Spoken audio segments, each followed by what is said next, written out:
You're hereby summoned to attend the special meeting of the Health and Community Committee, which will be a hybrid meeting conducted remotely via WebEx and physically in the Council Chamber, Guildhall, therein Wednesday, 19th of November 2025 at 4 p.m.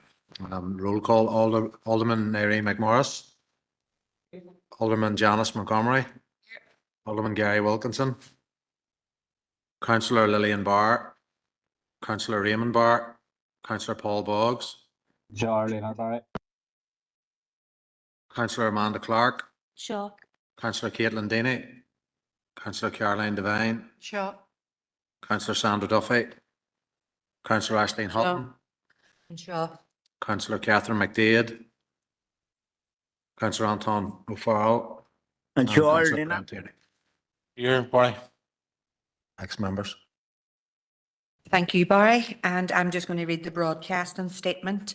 I would like to remind everyone physically present at this meeting or in attendance remotely that this meeting will be broadcast live to the internet and will be capable of repeated viewing. The broadcast may be terminated or suspended in accordance with our protocol. Due to your attendance at this meeting, you are consenting to being filmed and to the use and storage of those images for broadcasting or training purposes and for the purpose of keeping historical records and making those records available to the public. Members and approved speakers are reminded to only have their mics and cameras on while speaking at the meeting and to use the chat facility to highlight a request to speak. A copy of the Council's privacy notice may be found on the Council website. Thank you very much. So, members, I have only one item on the agenda for Chair's business, and that is Councillor Devine. Good Chair. Before we begin today's meeting, I would just like us to take a moment to express our deep sorrow at the heartbreaking loss of five young people who lost their lives tragically near Dundalk on Saturday night. We remember Chloe McGee, Shay Duffy, Alan McCluskey, Dylan Cummins and Chloe Hipson. Our thoughts are with their families, their friends and the wider community across Monaghan, Meath, Louth and Scotland, who today are united in shock and grief at their devastating loss.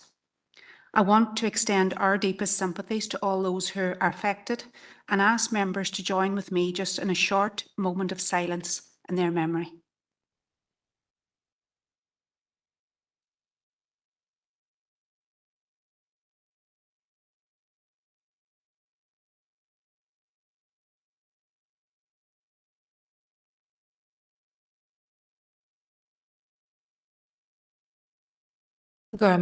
Councillor Devine, thank you very much for that.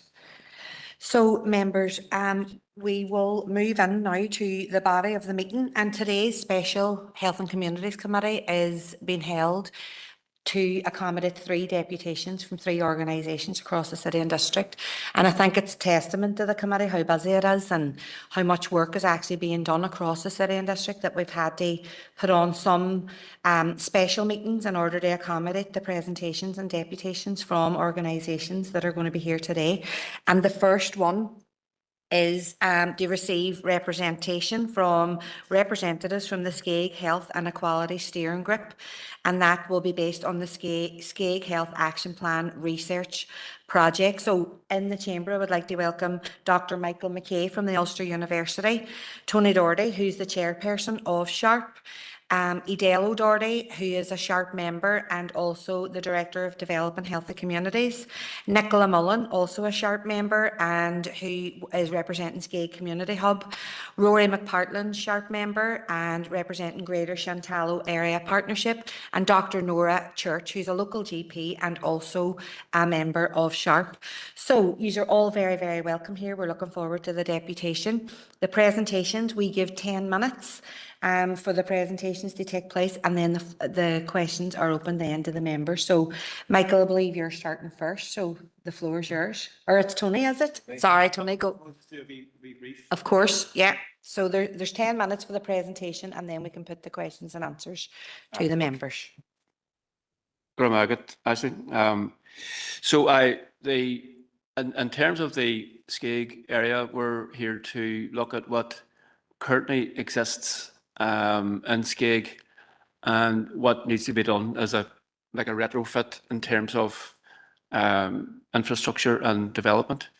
And the second thing we're concerned about is the follow-on development of 800 houses on the far side of Skeg, which are in gestation and planning at the moment, and what needs to be done to prevent a repeat of the Skeg experience, which is hugely deficient in our view. So I'll come back to that maybe when Michael is finished. So if you want to go ahead, Michael. So, Chair, thank you. Presuming because there are two of us speaking, we get 20 minutes, 2 10s. Maybe we don't get 2 10s. So let's go quickly then. So can we go to the next slide, please? So the story behind the story here really is, oh, well, next one, keep going, please. Yeah, so just if you just hold a second. So I'm going to start by showing a video. It's probably a video you've all seen on social media, but I want you to watch it this time and maybe apply it in your mind as you go to, let's say, an unnamed area which is under-resourced. And let's see how this model of addiction, of which there are many models of addiction, so I want to be clear on that, might fit within our conversation. So if we play the video, almost please. Everything we think we know about addiction is wrong.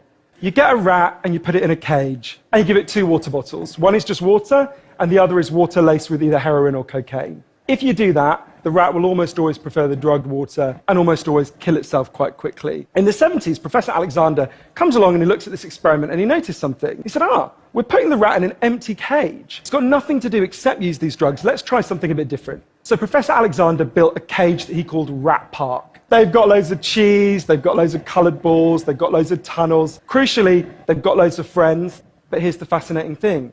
In Rat Park, they don't like the drugged water. You go from almost 100% overdose when they're isolated to 0% overdose when they have happy and connected lives. What if addiction isn't about your chemical hooks? What if addiction is about your cage? What if addiction is an adaptation to your environment? Maybe we shouldn't even call it addiction. Maybe we should call it bonding. Human beings have a natural and innate need to bond. And when we're happy and healthy, we'll bond and connect with each other. But if you can't do that because you're traumatized or isolated or beaten down by life, you will bond with something that will give you some sense of relief. Now, that might be gambling, that might be pornography, that might be cocaine, that might be cannabis, but you will bond and connect with something because that's our nature. The opposite of addiction is not sobriety. The opposite of addiction is connection. Okay, next slide, please. Almost everything. Okay, so the model, or the way I would like you to think about the work we've done, which is obviously to be seen in this report if you haven't seen it, is if we use a snooker analogy, it's kind of potting the yellow ball. So it's only scratching the surface in terms of what we want to know and what we need to know in order to bring about effective change for residents in Skeg. So if we move on, please, there'll be iterations within these slides. So I can't see that. So I just want to say thank you to all the people here who were part of the group and who took part in the focus groups. So as I say, this piece of work was about building the evidence base and kind of creating an awareness even of the level of need for how deep we need to go in order to bring about a betterment in the lives of the residents of Skeg. If we move on, please. It's almost impossible to read that. So Put this here, Michael. yeah, let's do that. Yeah. I'll bring it up here. Sure. Perfect. You see that there? Sure. So the key thing was about identifying appropriate partners in order to move this work forward. If we move on, please. If we just for each slide, if we just move it down to the end of each slide, it'll be good. Thank you. And then obviously to continue with more in-depth research where it's deemed appropriate to do so, and where it's possible to do so with small amounts of pilot investments to carry on trying to understand the lives and adaptations of the residents of Skeg. Okay, if we move on, please. Yeah. Okay, so in terms of what went on, we conducted some focus groups, men's group, women's group, traveller group, family group, young people group, and there was a genuine mixture of emotions. People welcomed the possibility of a new beginning, but also were coming from traditional communities within the city. So there's a mixture of hope and fear, and people genuinely thought that Skeg could be a blank canvas on which to begin a new way of living. So if you move on, please. One of the reasons for action was that when we look at census data or when we look at NISRA data, we see, so the large dark blue columns are comparing Skeig with the broader Ballyarnett area, and the lighter blue are comparing Skeig with the broader Foyle area. So the proportion of antisocial incidents in Skeig relative to Ballyarnett and Foyle, you'll see that if you take Ballyarnett as a whole, we take 23-24, which is the latest available data, we see that Skeig alone accounts for 47.5% of all antisocial incidents within the broader Ballyarnett area and accounts for 7.3% of all antisocial incidents within the broader Foyle electoral area. If we move on, please. If we look at this in relation to domestic abuse crimes relative to Ballyarnett and Foyle, we see that in that same year, 23-24, where there's a little downturn from 22-23, you see that Skeig, those incidents account for 42.5% of the total in Ballyarnett were in Skeig, and 10.8% of all domestic abuse crimes in the Foyle constituency took place within the relatively small area of Skeig. Next slide, please. So if I live in Skeig, so if you just fill that for me, yeah. Where do I get my physical activity? Where do I socially meet with other people? Where's my shopping infrastructure? Where's my sense of belonging? What is it that I belong to? And how do I get myself around the city in order to maybe potentially mitigate some of those questions? I live in a town in Antrim called Randallstown, which is roughly the same population as Skeig. There we have 4 or more church buildings. We have a rugby club. We have 2 GAA clubs. We have cafes and pubs. We have 3 gyms. We have shops with a variety of national and international foods. We have a GP practice. We have 2 pharmacies. We have 2 physios, and so on and so on and so on. In Skeig, it's my understanding that there's none of that. So let's think about Rat Park. The analogy with Rat Park is that where you give people nothing, people seek out something for themselves. Next slide, please.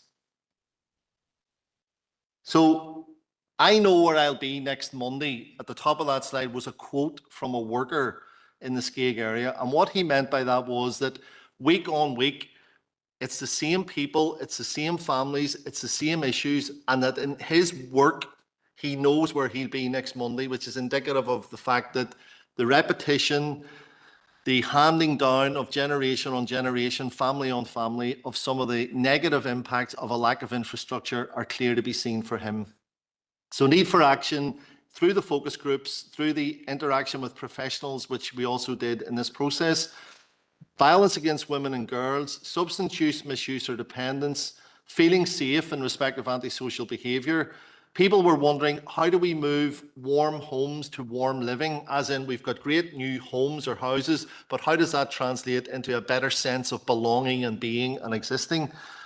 What does it mean to live in Skeig? What does it mean to belong to Skeig? And how do we move living there as a day-to-day activity to thriving there as families, and predominantly young families at that? Next slide, please. So I borrowed the line from a U2 song. I didn't do this to be churlish or anything other than try and rest all of this on one point. The lines from the U2 song say, "Don't believe them when they tell me there ain't no cure. The rich stay healthy while the sick stay poor." Folks, health inequalities isn't just felt in Skeig, it's felt across these islands. But it's not enough for us to say that that's fine because it's felt across these islands. There's a call to action in this report where residents in the city where we're sitting currently are making it clear to us that they cannot thrive and they cannot develop based on the level of, I was going to say infrastructure, more like lack of infrastructure that they experience. Next slide, please. So, Tony. Yeah. No, it's fine. I can read that. I'm only 62. So what we're here to do really is to look at the future of planning in the Skeig area, or anywhere for that matter. But let's focus on Skeig to ensure that the social or wider determinants of health and community well-being are taken into consideration.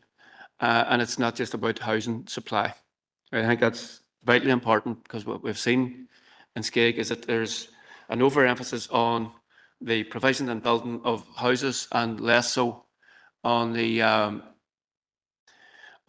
sort of wider sort of hard infrastructure or soft infrastructure. So what residents told us what they would like to see in the Skeg area as part of the social offer. You'll not be surprised to hear or see that schools is a part of that. Sports and youth spaces is a part of that. Health and wellbeing centre, understandably, is a part of that. Better transport links, given its peripheral relationship with the city and even the Greater Shantala area, is a part of that, and the expansion of the Skeg Community Hub, which we'll come back to probably a couple of times before 5 o'clock. So we can move on there. So what I am taking the recommendations from the Skeg support report itself, and these came from the suggestions of local people and from the steering group itself, would be to adopt a health and community impact assessment for the future phases of the Skeg housing project. We understand that there is a proposal and to build further down the road, is where I think it's a total of 800 houses, and from what we can see, there doesn't appear to be a difference in terms of the approach from the previous or current Skeg phasing to the new one. So what we could find in terms of the deficits in Skeg is that they're basically going to be repeated. You could nearly predict what's going to happen there in 5 years' time. We should look at developer contributions and how they should go back into funding social infrastructure, the hard infrastructure that's required. When I say hard infrastructure, I mean community centres, sporting, a choice of shopping rather than one shop, walking areas, green spaces, kickabout spaces. All of that should have been in Skeg, but is not. So also establishing a Skeg interagency forum, which would be, I suppose, looking at where the deficits exist currently within the Skeg area, and Michael has outlined some of those. Another example of a suggestion was the expansion of the Skeg Hub. The Skeg Hub is a small, a little bit larger than a typical house. I'm sure that the intentions were good, but practically the staff and volunteers are severely restricted in terms of what they can do.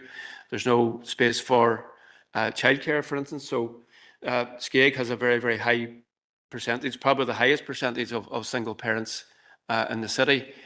So if you wanted to, if the Skeg Community Hub wanted to provide an event, a programme or a course, there would be nowhere for the parents to bring their children. So it's looking at how that may improve. Also, the issue of housing allocations, I think, has left a lot to be desired, and has created like a sense of transience among the population in the area because of the overemphasis of two-bedroom accommodation. So get into the new dispensation or the new proposal for Skeg, there need to be a greater balance of housing so that they will attract a greater balance of demography.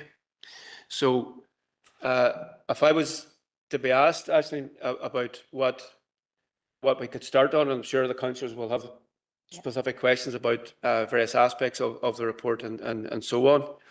One would be to look at the interagency issue, or what we're suggesting as a forum which could expand the current Health Action Research steering group.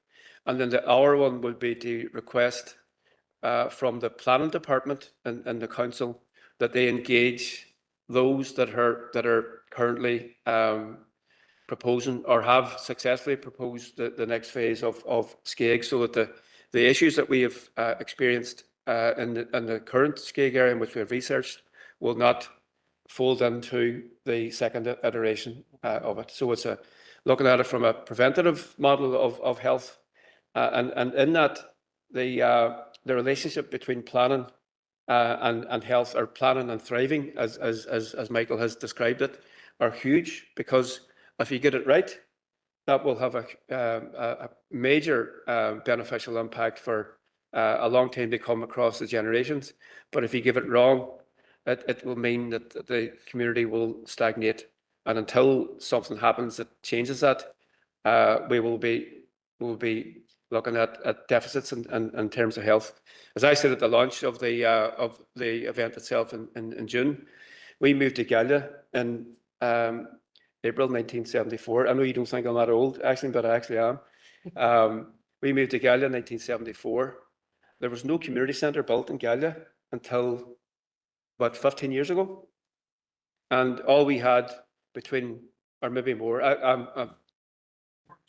sorry, 4 years. Well, there you are. So you have a span of nearly 50 years and you have only a community centre. So what they had at the beginning actually was a porta cabin, which was placed between Fern Park and Bloomfield Park. That was the only facility in that area for the best part of 10 years. So I don't know what has happened with planning in terms of the transfer from the executive to the housing associations and all of that, but it appears to me that there is still an overemphasis on housing itself and not on creating sustainable and healthy communities. Thank you, Tony. Thanks very much, Tony. And I 100% agree with everything that you're saying. Whenever there's a community within a community, if you know what I mean, where people have a place to go, it not only creates that ambience of feeling connected, but people feel safe. And feeling safe is really, really important for a lot of people that are out there across our city and district. So I will open the floor now to members who will have questions. And I understand that some questions may be answered as well from Nora and Edel and Nicola and Rory. So feel free to jump in if you need to, if you have any information. So the first indicated speaker is Councillor Clark. Go ahead, Amanda. And I just want to welcome my former colleagues from GSAP and Tony. I was actually working in GSAP when this report was put together, so I know all the hard work that went on and behind it. But it's a great presentation. It makes a very interesting read, but it's got quite stark findings on it around addiction, violence against women and girls, antisocial behaviour and things like that. It's actually quite scary that there's such a plethora of issues in one area.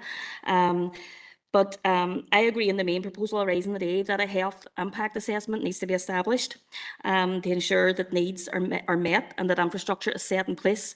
And we as a team have a proposal that maybe a task force could be set up. It's very important that agencies in the area should not be working in silos, which is happening at the minute. You know, planners, they seem to be way out on their own, but they need to be coalescing with the other agencies such as Apex, Radius, Education Authority, who are not in the area. There's no youth service at all, and then they're wondering why there's so much antisocial behaviour. But we need the community and voluntary sector included in all these talks as well. I mean, there's no knowledge like local knowledge, and you should always really, the statutory agencies should really be leaning on this knowledge. It's like gold dust. But as Tony said, the same mistakes will be made again, and we simply cannot let this happen. I mean, I'm going back. I've always worked in Ballyarnett area. I'm working on it now about 25 to 30 years, and 18 of those years were spent in health, where I was a practice manager over in the health centre. And back then, now I'm out of there about 10 years, and back then the GPs were crying for services in the area. The area was expanding around us. We had 3 GPs, and people migrate down to the area. They also saturate the services that are already there, which they weren't fit for purpose at that time. So you need to be more proactive, but you can just see it rolling on again under the next, under the next development that's going there. Nicola plays a blinder in the hub. It is a fantastic hub, and I would be lost at times without the hub because I do refer a lot of people over into it. But again, that was actually meant to be a shop, so you can imagine the size of it. Do you know what I mean? It's not great. And even I went down to, was going to go on the day to pick a wee label off the Christmas tree. I couldn't get a parking space because it was just, it was just thronged with people. So there's another issue, that it's just not big enough. Now we have another one coming down the line through Apex, and already that's not fit for purpose either. Although there's room for expansion, it's not going to cut the mustard whenever it is built, to be quite honest with you, and that's quite scary. So as I say, we would like to propose a task force. We have to get all these agencies on board. They deliver. You know, Skeig's a great place. We're painting a wild bleak picture of it here, but there's some excellent people in Skeig, and they really want the best for their families. They want the best for the future, and that we all want that. But as Tony's already alluded to, 2-bed houses are, do you know what I mean? Sorry, you can move in, you know, a Muller with 2 wains, but what if you get married and have more wains? And this is where, you know, as councillors, they're coming to us looking for points to get moved, and there's no 3 and 4 bed houses either. So the planners really need to get around the table with the groups on the ground and deliver for the people of Skeig. I mean, I'm at it 2-3 times a week with issues that are arising all the time. So we really need to get our thinking caps on and establish a task force. So thank you. Thanks, Amanda. Have we a seconder for that proposal? Councillor Duffy.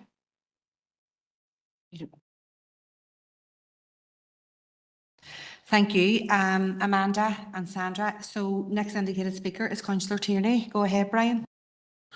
Thank you, Chair, and thank you to Michael and Tony and all of the others for coming here today and for the work that they've been involved in providing this report. I want to declare an interest, first of all, as I'm a board member of the Greater Chantal Area Partnership, just for the record. While I haven't seen the wording of the proposal in terms of the task force and setting up a task force, what Councillor Clark has outlined and explained, we're more than happy. They support that as well. I remember when developers came to the Greater Chantal Area Partnership building to outline what they were going to build at Skeig, to show us all the different pieces of land that they had zoned for a school and a church and a youth club and all of this. And I remember a former councillor saying to me, we can't allow these people to build another Galia. And as a resident of Galia at the time, I was slightly offended. But when he explained what he meant by that, I supported it 1,000,000%. And the reality is, what they've done in Skeig is build another Galia. They haven't lived up to all of the promises that they made at those early meetings. And Rory and Nicola and Councillor Duffy will remember those meetings that we had at the time. Whilst developers have put play parks here, there and everywhere, children grow out of those and there's no facilities there for young teenagers.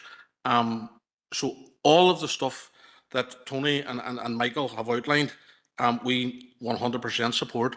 In terms of building 2-bed houses, you're not building family homes, because what happens is, and Councillor Clark has outlined it, a girl moves on there with 1 or 2 children. A couple of years' time, she's back with you, looking to get moved out because she now has 3 children in the 1 bedroom, and they're causing difficulty in the house because one hasn't got their own space and all of that.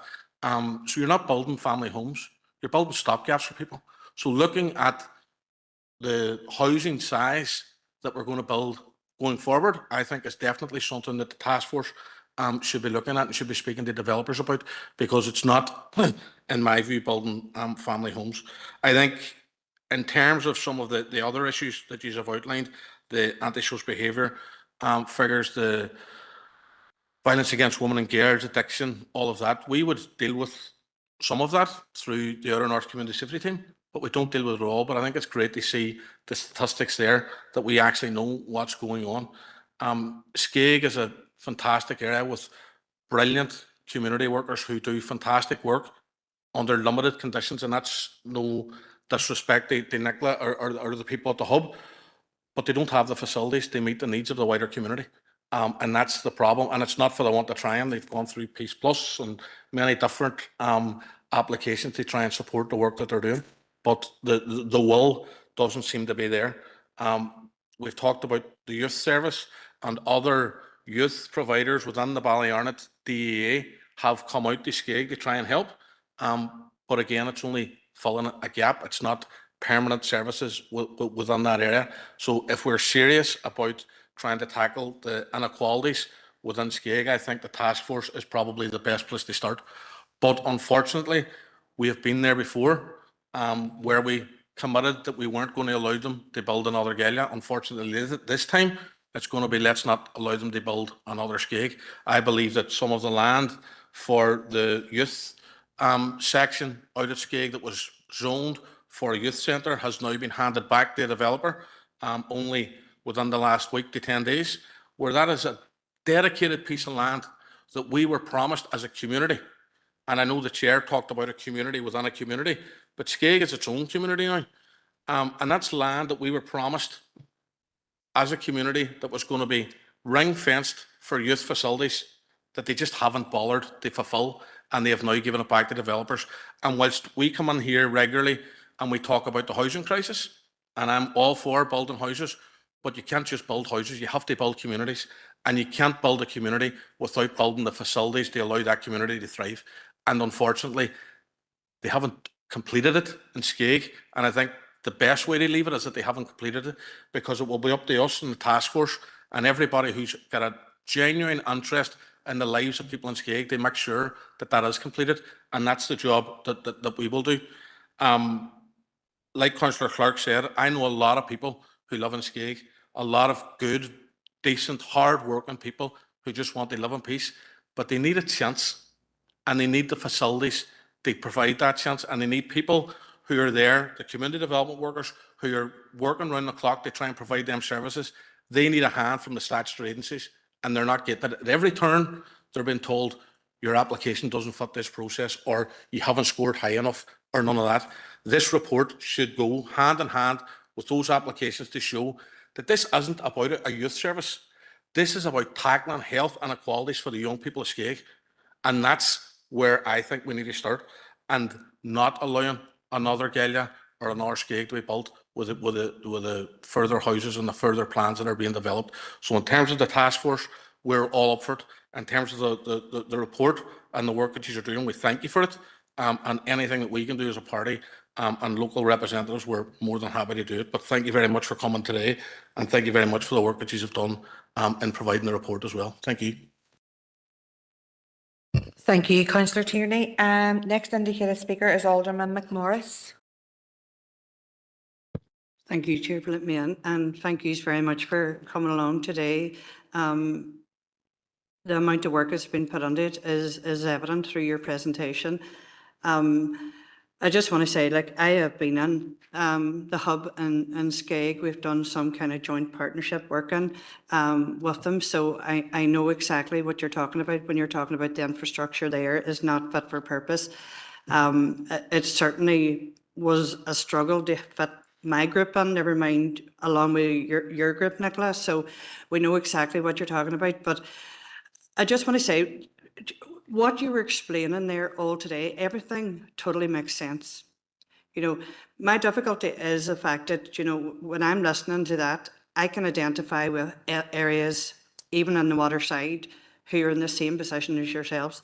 And I'm not taking away from anything that you have done, do you know what I mean? But I totally agree with the task force. I think that this is something that we need to be starting to work on, especially like when we're planning these communities. You know, we have to be building the infrastructure in and around them, because what we're seeing time and time again is that council is picking up the pieces for people that, you know, aren't putting the necessary infrastructure and certainly looking at the sustainability regarding everything that's been put into these kind of neighbourhoods. So I totally agree with what you're saying. And it's a bit, it reminds me, Ashley, and you're aware of it fully, you know, the Fountain Task Force that we have for the dereliction. I think that needs to be like a fountain, what we had done.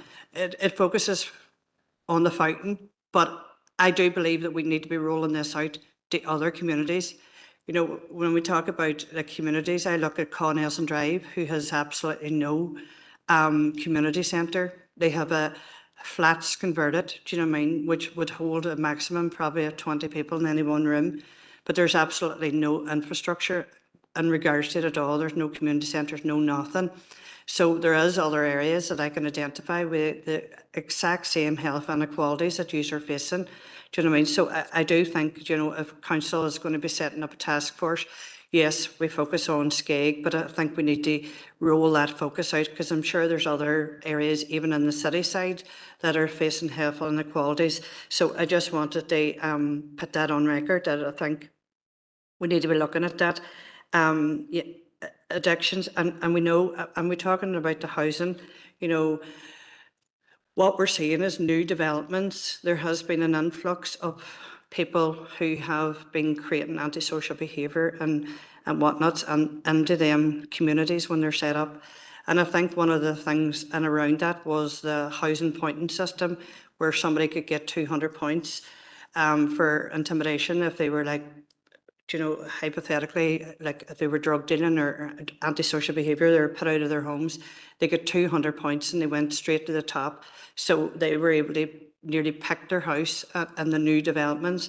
But that there now has changed. So hopefully, whenever the progression of the Skeg goes on, that you're not seeing that infiltration of people with them high level points who, you know, it takes them a lot longer to bed them kind of residents in. Do you know what I mean? So hopefully that will ease a bit of that, you know, antisocial behaviour that you are experiencing, because I know in new developments within the waterside we had the exact same problem, where, you know, it took a long time for to bed the community in, do you know what I mean, and settle it down. So, but look, we're totally 100% supportive. Do you know what I mean? Any community infrastructure, anything that we can get into better in people's lives, we're all very supportive of. So, and I'll just put on my record too that, you know, that we will be supporting the task group as well. Thanks, Chair. Thank you, Alderman McMorris. Next indicated speaker is Councillor Harkin, online. Thank you, Chair, and I want to thank everybody for the presentation today as well.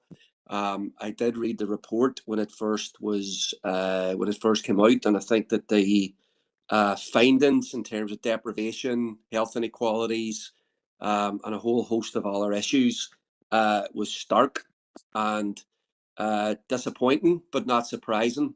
And look, I think the people of Skeg should be able to thrive, and I think that Skeg, like many areas in Derry and many parts of our community, people from all backgrounds are certainly not thriving right now. And I think that that's very, very obvious, given what people are grappling with and the challenges people are faced with. So I do think when new housing is being built, it can't just be, as people have said and the report said, it can't just be about the house. It has to be about what do communities need to actually thrive. So you have to create infrastructure. You have to create support networks. And a lot of those are missing, unfortunately, where new housing developments are put. And Skeg has had a lot of Ballyarnett in the Skeg area has had a lot of the new developments because the land's been zoned there. So I do think that if we want communities to thrive, we have to put the infrastructure in place. And that, for me, you know, I'm thinking about, you know, parts of Foylside, for example, the Glen and Rosemount and Nordlands, right? And these are areas that are older areas, but they actually have a lot of infrastructure. They have shops, they have restaurants, they have schools, they have public transportation, they have great parks. There's more parks coming. And what we're seeing in that area is a push by developers and management to basically displace the existing communities elsewhere.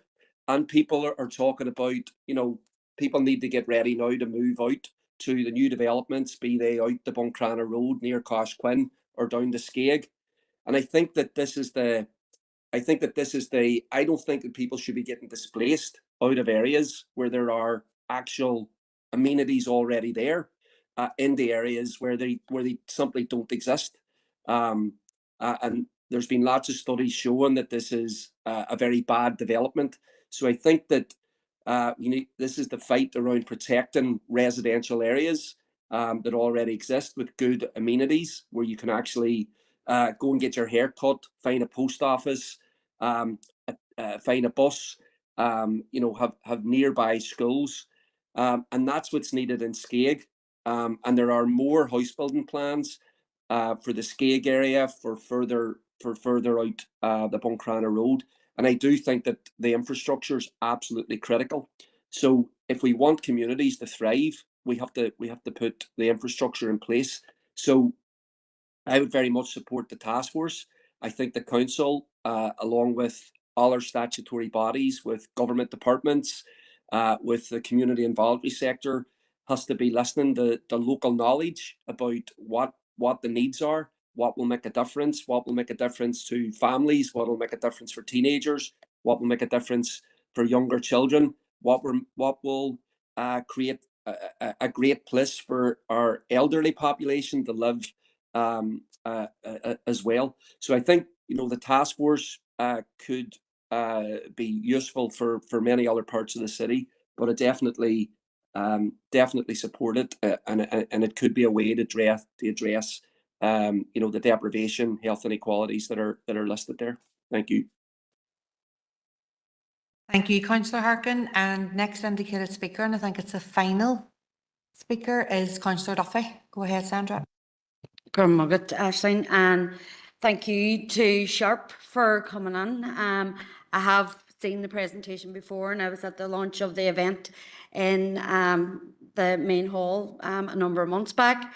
I really welcome the work, and I suppose I need to declare an interest as well as a board member of GSAP, and a very proud one at that.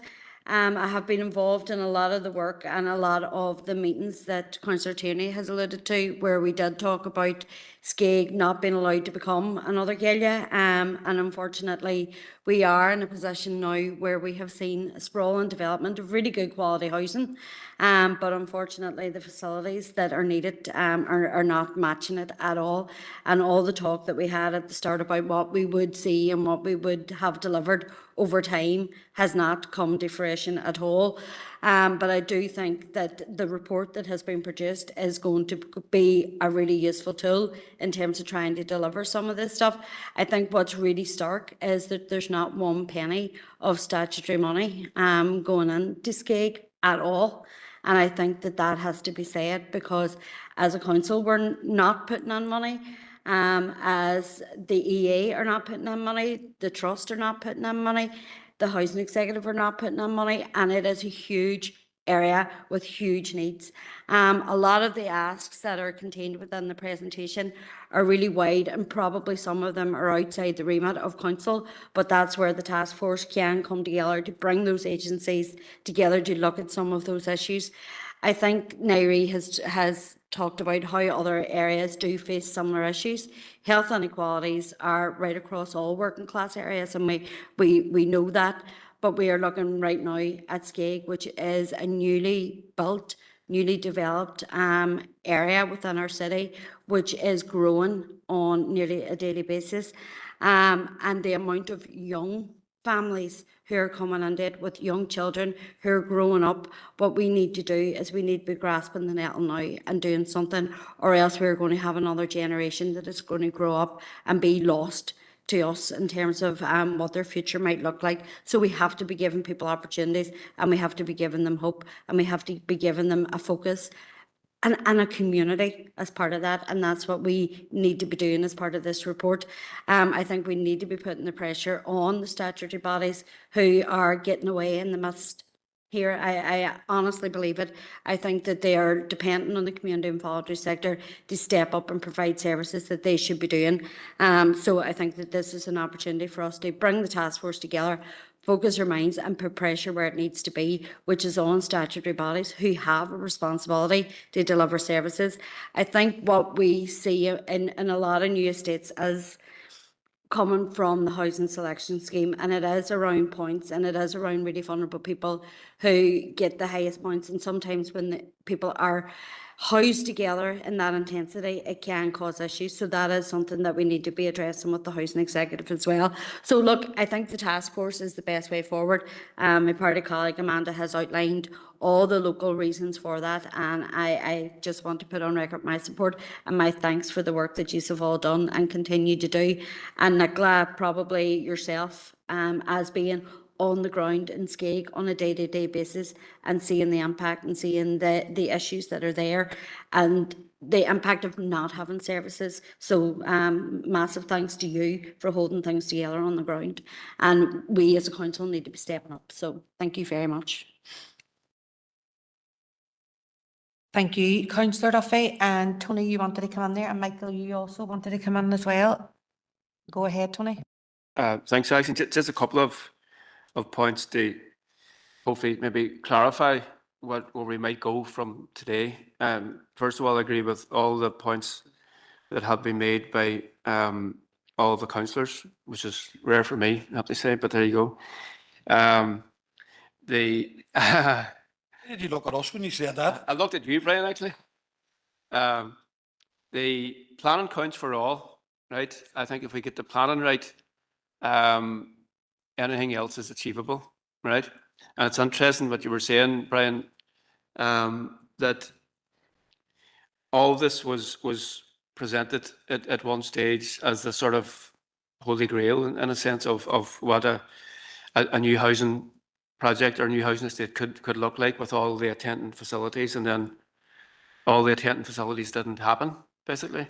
So it's interesting in its own in terms of the role of planners, the role of the housing associations and the housing executive and all that. It's very disappointing. I didn't know that, but it's very disappointing, genuinely, to find that out. So in my view, planning counts for all. And just to go back to Amanda, in terms of the proposal, I think there's actually two things which are connected.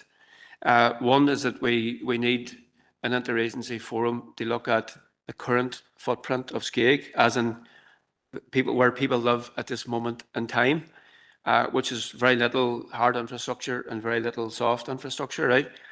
And then there's the issue of how we go forward in relation to the proposal to build the new 800 houses or 800 new houses in the outer part of Skeg.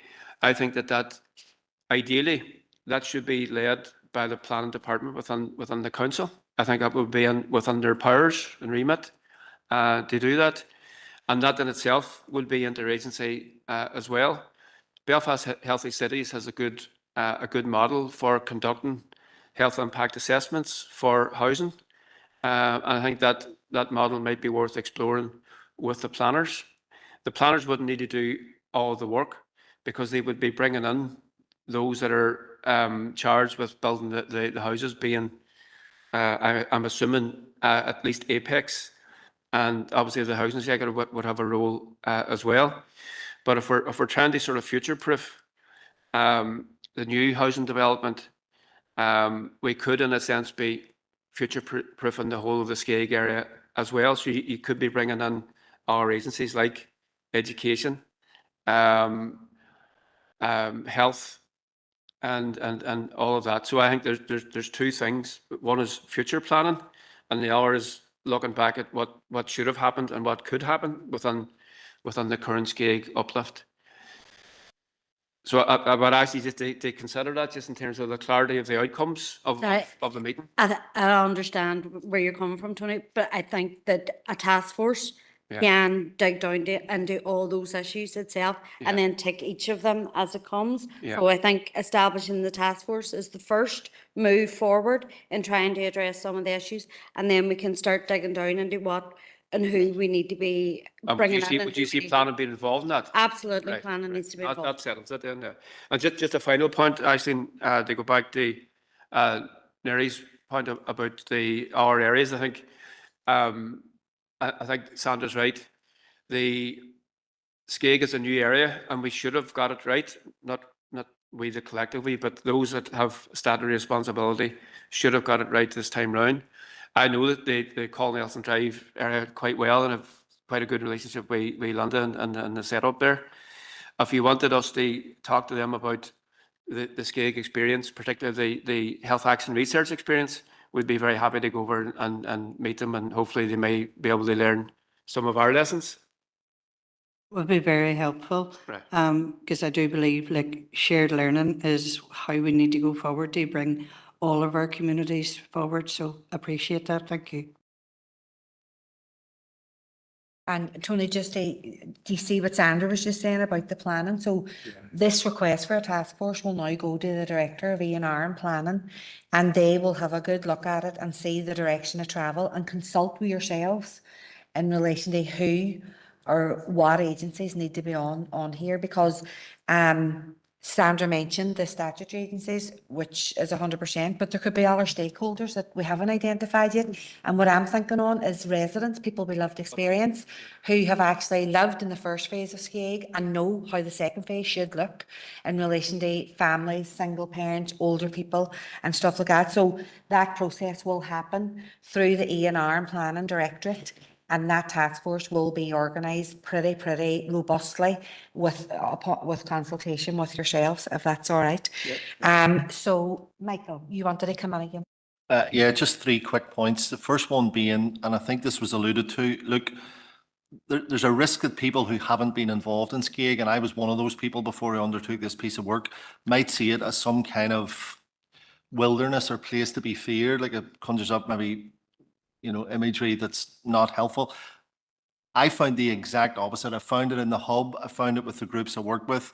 Real hope, real, emotion, real wanting things to be better. So it's not as though you're dealing with a constituency of people here who are sitting feeling sorry for themselves, anything but. They're very dynamic and enthused about going forward. The second thing is to go back to my snooker analogy and to take on learnings that I've had from other experiences and working in other areas with these types of developments. This was always only envisaged as the yellow ball, and the black ball here is big infrastructural intervention support for a community that really needs it. But that comes with big investment. But the big investors won't invest unless they see a trajectory of evidence. So to be honest with you, in terms of evidence, that will not carry a lot of weight with the people who give out the millions of pounds. So in the interim, while you're setting up a task force, my advice would be to now move on to the green ball, and that's gathering up further and more and deeper evidence, finding small pots of money to do those pieces of work that create it's almost like an evidence base for moving on into the next stage. And the final thing is just to come back to the councillor who made the point about the water side. There are, and Adele will know a little bit about this. Adele, I think I worked with you on the first stuff, didn't I?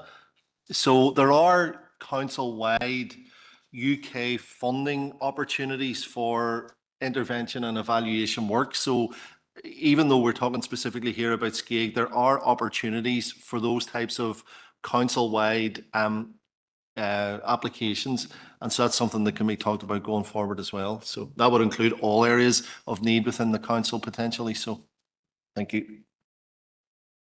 Thank you, Michael. And Edel, you want to come on there? Yeah, I just wanted to say there is a model there, the health impact assessment model, which can be picked up and used. Ironically, there was a health impact assessment undertaken in Dove Gardens in Derry 20 years ago and still cited as an example of good practice. But for some reason, our planners forgot about that model. And as far as I know, it hasn't been used over the years. I've been in recent days speaking to an academic in Cork Cork is regarded as an exemplar healthy city. They've been doing some work around developments in Cork and Cork as a healthy city. And she actually texted me today and said, I'd love to come up to Derry to share learning with you around the health impact assessment approach. So that offer is there, and hopefully we can work with the planners and the councillors the council to do that. But key to all of it is engagement with local people and getting them around the plan to see what they future-proofing what they want for their local community. And as someone said, it's not about building houses, it's about building communities. So that offer's there. Thank you, Edel. And I don't see, I go ahead, Councillor Tierney. Thank you, Chair. And it's one very small point in relation to, I think in terms of the funding, what SCAG needs is some sort of model such as urban villages or something like that, which is dedicated to that particular area. But in terms of the land and the zoning of the land, I just want to check, and it's probably Nicola and Rory more so, was there any consultation with the community in terms of EA/Department for Education, giving that piece of land for the youth service back to a developer within the last, I think it was the last 10 days or so, was it? Was there any community consultation at all? If that's okay. Thank you, Chair.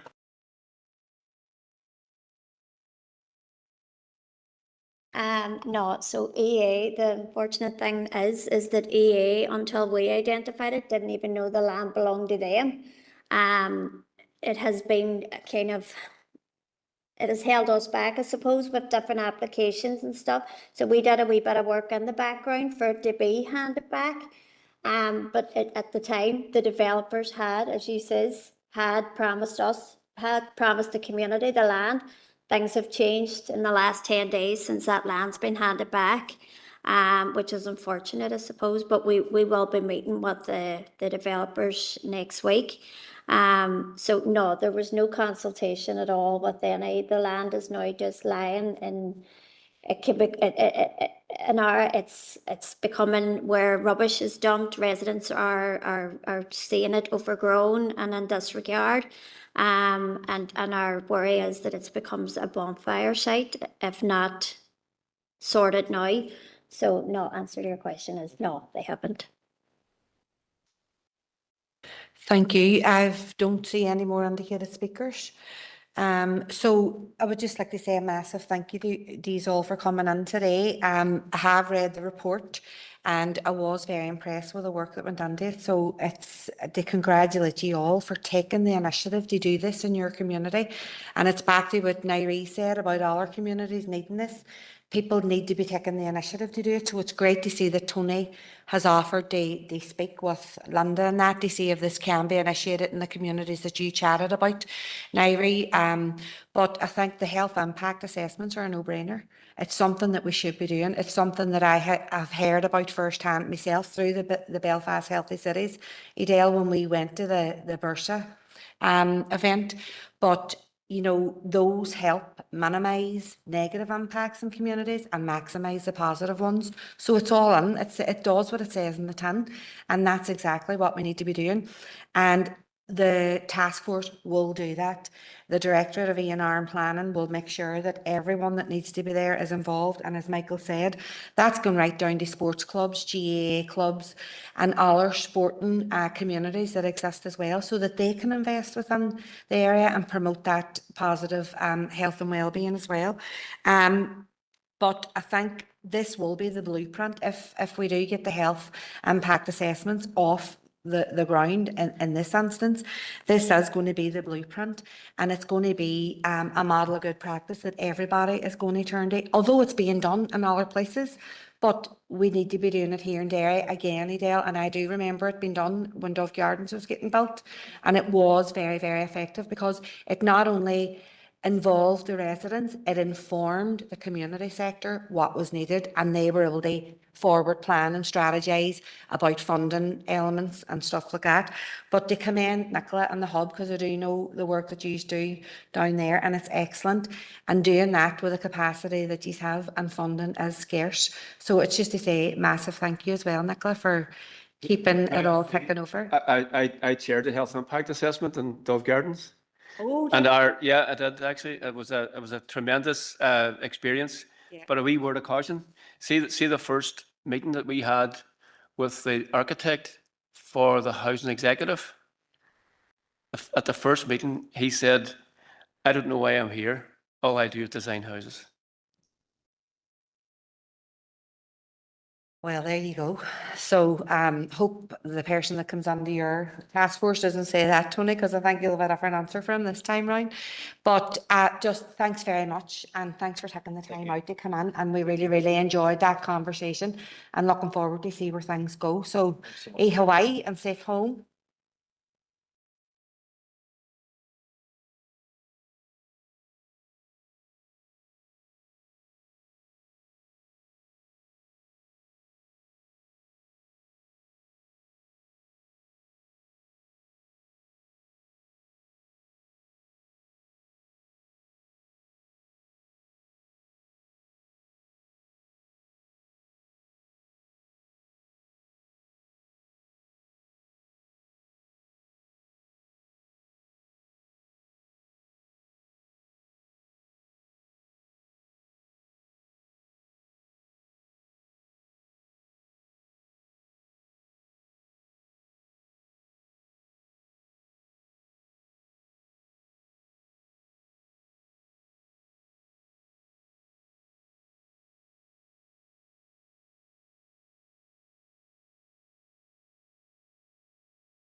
And our next deputation, the Institute Football Club, are here as well, so I'll not have to read it again if they can listen up as well.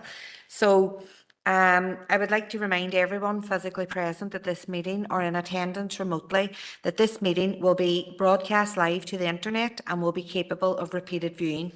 This broadcast may be terminated or suspended in accordance with our protocol.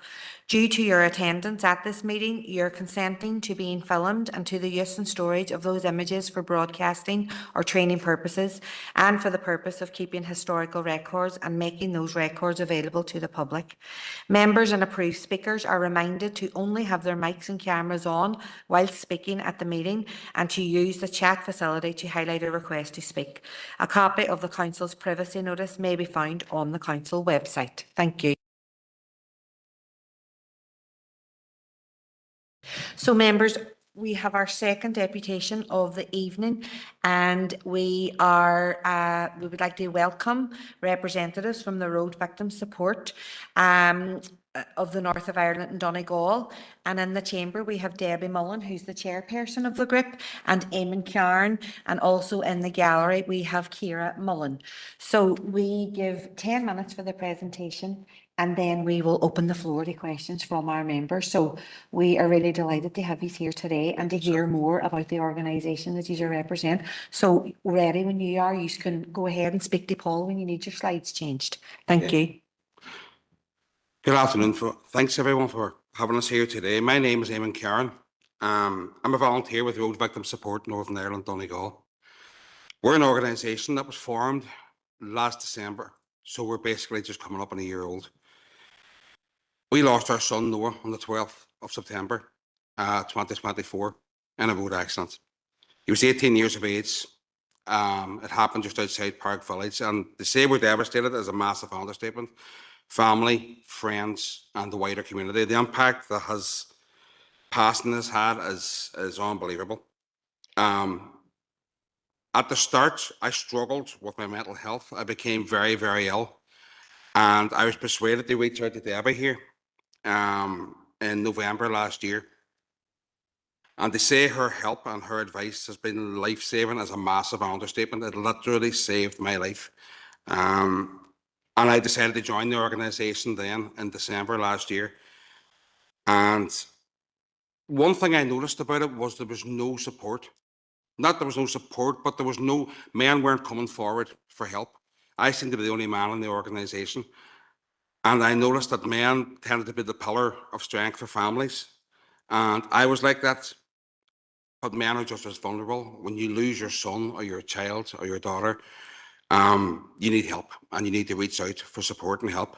That's why I decided within Road Victim Support to form Men's Time to Talk, which is a non-judgmental, supportive platform, which is WhatsApp based, and we have had 2 meetings now in between, which have been fantastic. And we currently have 12 men on board, and it's growing all the time. And it's fantastic, the amount of men who have reached out and who open up constantly on this platform for help. It's just been incredible. So Road Victim Support Northern Ireland Donegal, we're a peer-led organisation supporting individuals and families affected by fatal and serious road collisions. We provide a comprehensive trauma-informed response to individuals, families and communities impacted by road traffic collisions. Our support begins right from the beginning, right in the early moments, and for as long as needed, weeks, months, or even years after the event. Uniquely, everyone within this organisation, including all professionals delivering the services, come from a lived experience, ensuring genuine empathy and understanding. We are the only organisation of this kind in Northern Ireland and Donegal. We offer early intervention, including home visits, to deliver immediate emotional support and assess each family's unique individual needs. Once a referral is made, whether that's through a family liaison officer or through our online referral portal, we actually have a QR code on our website that you can click on that gets you an automatic referral. We then develop a tailored care package for everyone affected. Now, our services include a dedicated point of contact across all 8 council areas in Northern Ireland and Donegal, ensuring localised accessible support. We have monthly online or in-person meetings in Mid-Ulster, Derry City and Letterkenny. We offer peer support, listening ear assistance, and it's all delivered by people with a lived experience, so they know what these people are going through. Access to specialised trauma and bereavement counselling, including one-to-one and group sessions. We have a children's and young persons trauma therapist. We offer practical help navigating the aftermath of a collision, including support at inquests, collision reenactments, and court proceedings. Long-term emotional support, recognising that grief and trauma can unfold over time, and I am absolute proof of that, because I feel as time moves on, I feel sometimes this gets even harder, especially coming to the likes of Christmas, and support is badly needed. We remain alongside individuals and families through anniversaries, triggers, and community milestones. All our services are free or donation-based to ensure everyone, no matter what, can access the support they need, regardless of their financial situation, and our support is not time limited. On the next slide, please, everyone. As you can see, across all these council areas, we have people in place, support.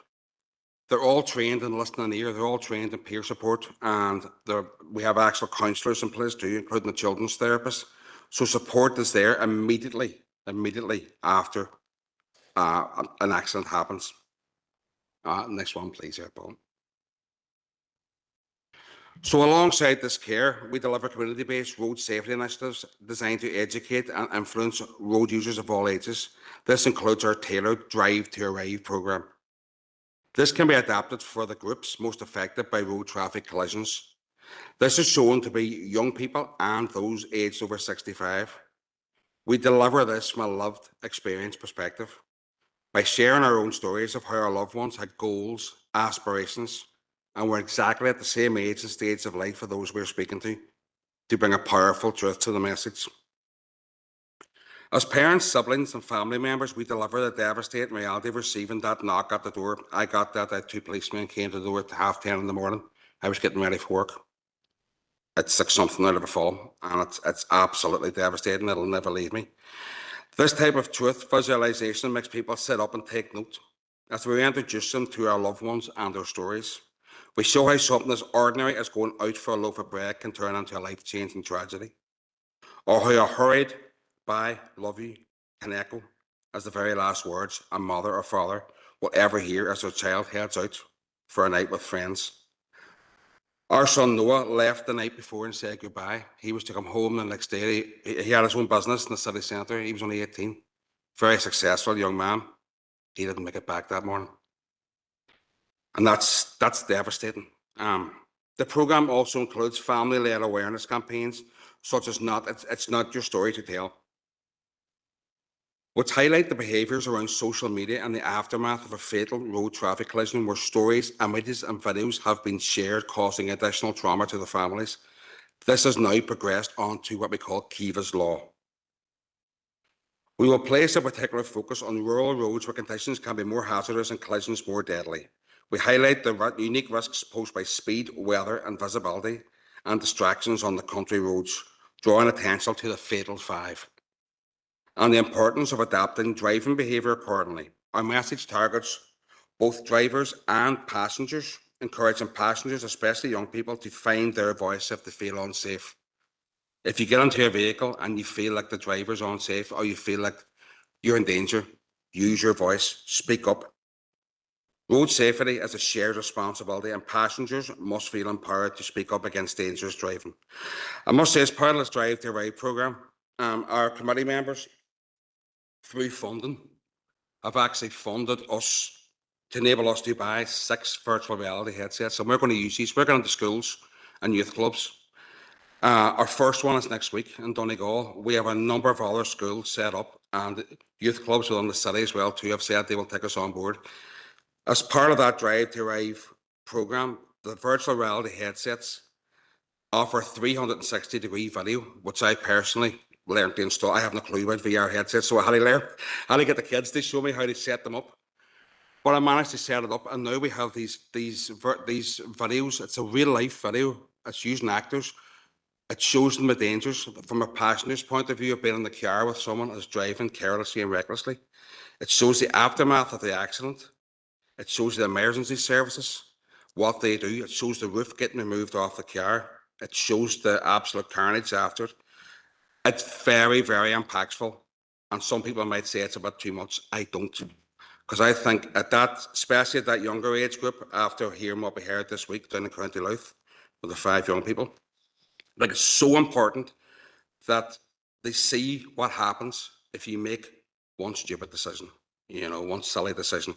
So the headsets are funded by our families and by our committee members who ran campaigns and events, and it's fantastic we're able to bring that to schools now, coming up this November. Can I pass you on now to Debbie, please? Is that okay? Switch your mic on. There we go. Yeah, it's all working now. Perfect, thank you. So, you know, I don't really need to go over the overview of the Drive to Arrive programme. It's there for you to have a look at your time, but really the main objectives of those workshops is to give testimonies of real life events, because we know that there is power in sharing those stories, that we can make a change in people's attitudes as individual road users, so that we can help at least start to save lives. And we have to all take that on board. It is everybody's responsibility as a road user to take that. So we are delighted to be able to deliver these programmes now, starting off next week. And our aim and objective is right across Northern Ireland and Donegal. We're very greatly received in Donegal, and we've got a high intake there. And already here in the north, it's picking up momentum as well. On that, we're not just coming from ourselves, from a lived experience. We've got a School of Motoring on board. We've got a driver instructor who, again, you know, has many years of experience of just exactly what is happening out there with our new drivers and raising awareness, as we know, around the Fatal Five. And it's so important to take that on board. But following on from that programme, we then have a 4-week programme, and that is where it's called the Voices of Change workshop. And again, the breakdown of that is there as well. And it's very much about, again, learning young people especially to use their voices when they feel unsafe, travelling in a car, whether it's somebody is driving irresponsibly or they're driving too fast, that they can use that voice to say, hey, stop, let me out here, rather than risk their own lives staying within that situation. Or they can say to their friends, listen, last time I was in the car with you, you were over the speed limit, I'm not going again. So maybe that would make their friend sit back and take responsibility for that.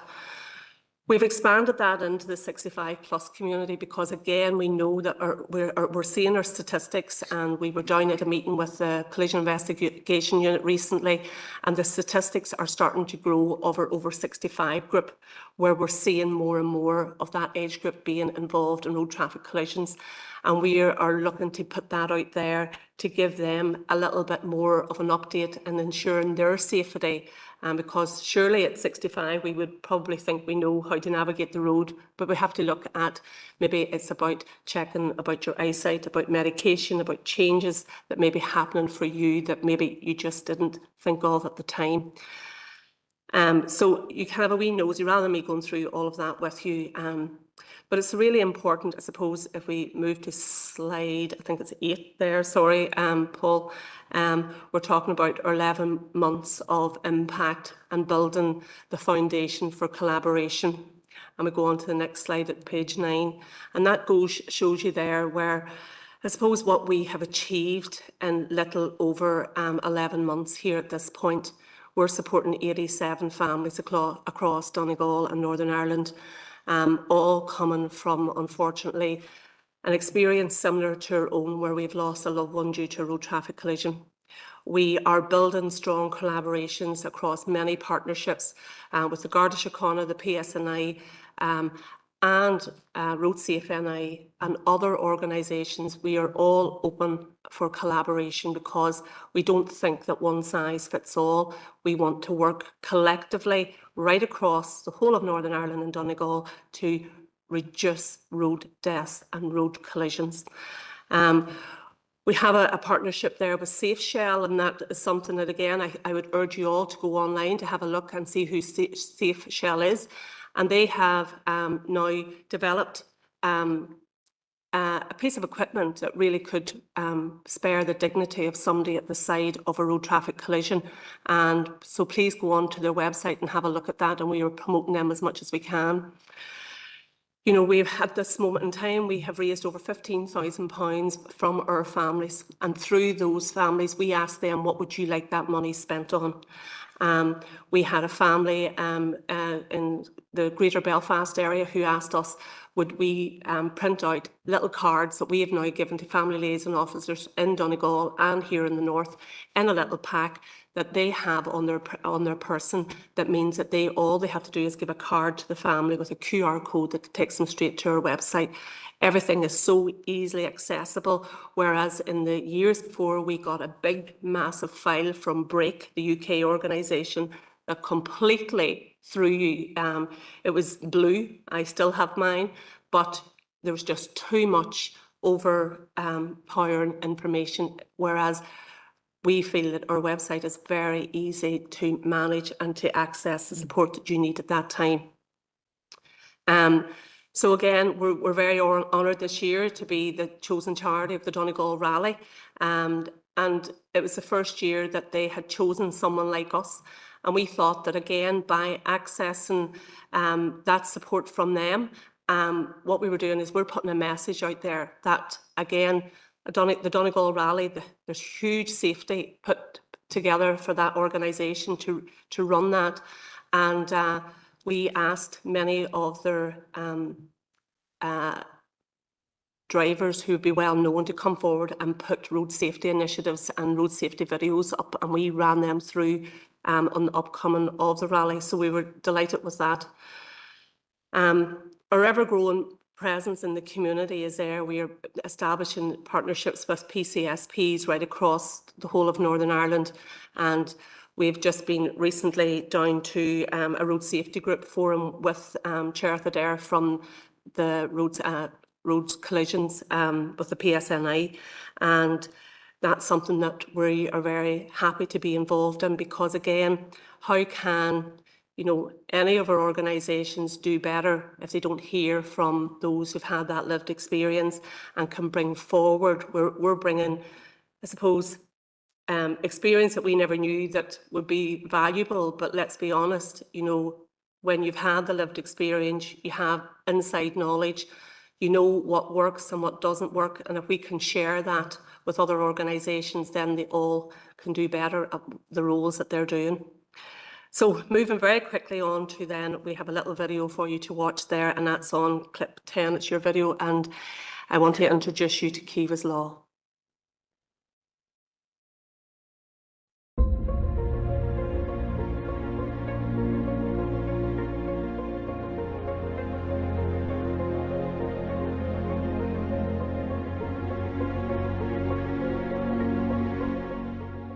I started getting phone calls from my friends. Is this true? Is Kiva dead? And I thought, how do you know this? It's all over social media, they said. And I thought, oh my God, if Christopher gets up and gets a notification on his phone, how is he ever going to live with that? I want to tell him that. I, as his mum, I want to tell him his sister is gone.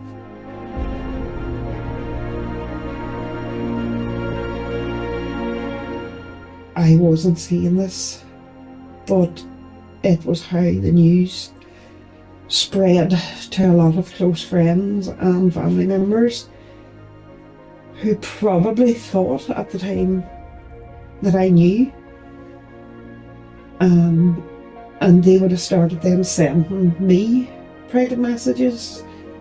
So sorry to hear the news, but at that stage I hadn't heard the news. The news was not confirmed.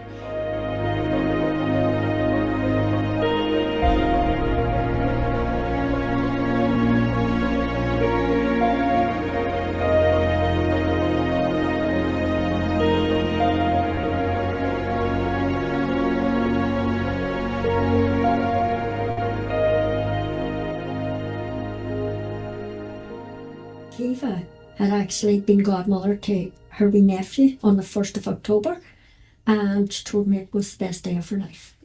And she was so excited, and the buzz from it, and it was carrying on, and she was still on a high, because It was only 12 days later when she died. So she was on a high from it, and she loved this child so much.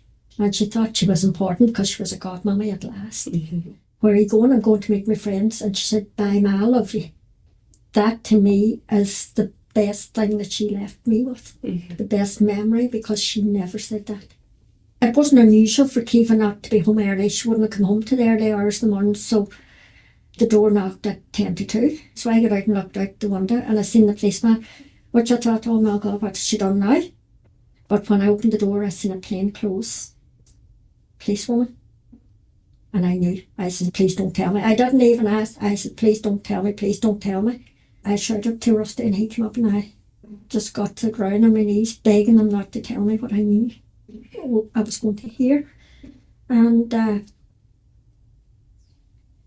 they just said that there was an accident and that Kiva didn't survive. And I just went into shock. Marie, tell us about, your difficulties with, I suppose, hearing of Kiva's death and, social media and how that played a part in this for you. Well, I had phoned my daughter, so she was able to get there, but I wasn't able to get in touch with my son Christopher until 6 o'clock in the morning. And I had explained to the police, and they said, look, we'll hold their name out of circulation until you get your son. And I said, that is fantastic. And they came to the door 10 to 2, so just about 4 o'clock, or just shortly after it, I started getting phone calls from her friends. Is this true? Is Kiva dead? And I thought, how do you know this? It's all over social media, they said. And I thought, oh my God, if Christopher gets up and gets a notification on his phone, how is he ever going to live with that? I want to tell him, I as his mum, I want to tell him his sister is gone. And the police phoned me. I got Christopher just at 6 o'clock. Thankfully, I got telling. But the police phoned me just 5 minutes after that and said, look, we have to release the name. I says, well, it's social media anyway. Why do people feel they had to go on social media to tell my story and not let me tell the story in my time? And so we've done a campaign, It's Not Your Story to Tell, which then led on to Kiva's Law, that it's to be made legal that you cannot post on social media either images or anything about a road traffic accident until the families post it. And then, it's okay then to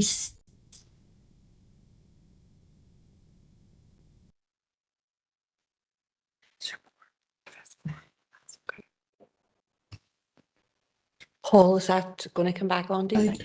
But it's not okay to post images or post somebody's story before they've told it. I suppose we were just preparing for Christmas.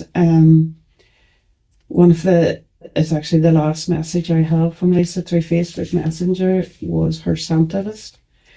Even though she was 16, Santa was still a big thing, and Christmas was big for me. I loved getting them what they wanted, and she had messaged me through her little list, or not so little.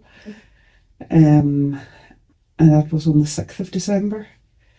On the 4th of December, Kevin had came to her house and he had gave her Christmas present, which to this day his mummy doesn't even know what possessed him to take that Christmas present down so early. I was getting ready to go to the mass and Lisa spoke out of the room, where are you going? And I says, I'm going to your granda's anniversary mass. Are you coming with me? No, I have to study. I have exams next week. And Shauna said the same. I have exams next week. I can't go either. And I said, that's okay. I don't mind. I think it was more the getting out of bed and getting ready for 10 o'clock was the issue. But yeah, I set off, left to go to Kilclougher for 10 o'clock mass. Everything was going good, and went to the mass, decided then to go and do a bit of shopping afterwards. And There was no feeling of anything wrong. I was unpacking my shopping. I got a phone call from Lisa's cousin, and she said, "Where's Lisa?" And I said, "Hold on, I'm not that long in." So then my phone went again. This time it was a sister. And she says, "I heard that Lisa and Kevin are dead." I says, "All right." I remember being so filled with anger. I says, "This is the second phone call I've got." I says, "You have a lot to be doing." I says, "People love talking." At this stage, I was starting to think, oh my God, Nicola, my eldest daughter, is in Liverpool. And I knew she had went on a day trip shopping from Liverpool to London, and she would have been on her way back. I then remember a phone call. I don't know if I rang Nicola or Nicola rang me. And she said, "Mummy, is it through? Is Kevin dead?"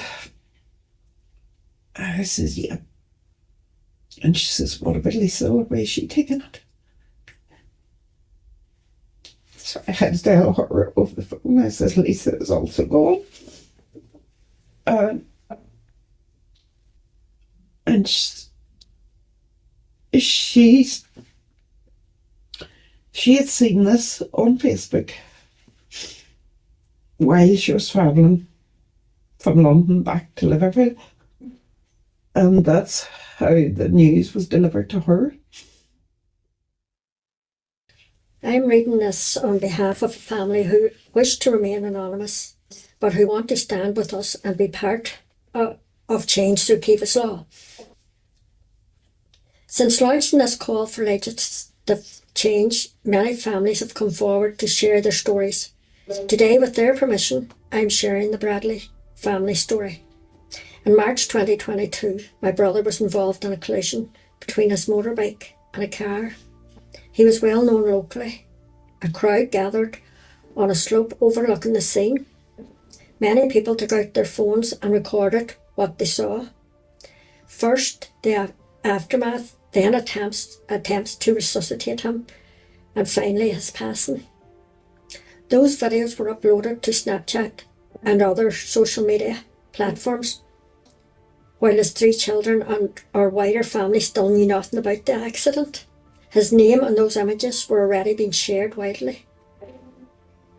At his wake, a stranger approached my sister, opened her phone and showed her a video of his final moments. She didn't even know this woman. On my first day back at work, someone said to me, "I knew before you did." The video was sent to me in WhatsApp. 3 years on, this is still deeply painful. No family should have to endure this, their loved one's last moments being captured, circulated and consumed online without consent. At the time, I said to anyone who would listen that something should be done, that people should be held accountable for the choices they make and what they decide is suitable to share. But there was nothing that could be done.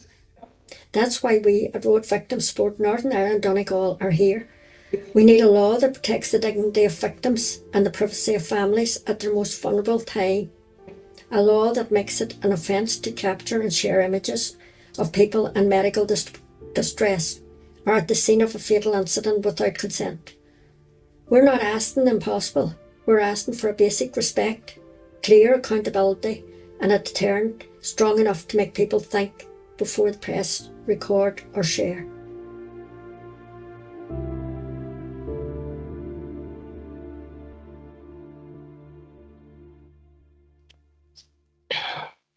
Now, I know that may be a wee bit long and we've been over our time here, but it's such an important subject that we have to all address.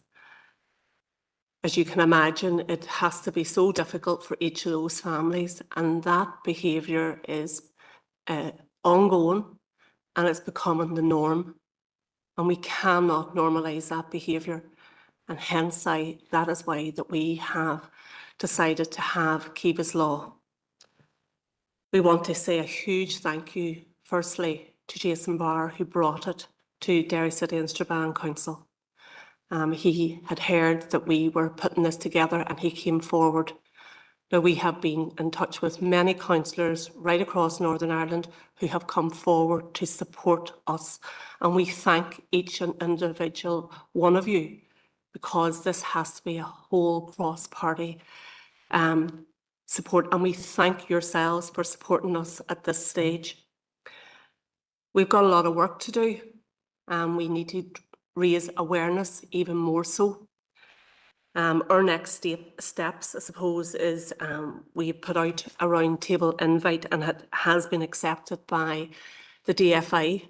Liz Kimmins has come on board. The Department of Justice, Naomi Long, has come on board. The Department of Education, and the PSNI Chief Inspector Sam Donaldson and Charith Adair from the Collision Investigation Unit have also come on board, because they see the difficulties that they are faced with at the scenes of collisions as well.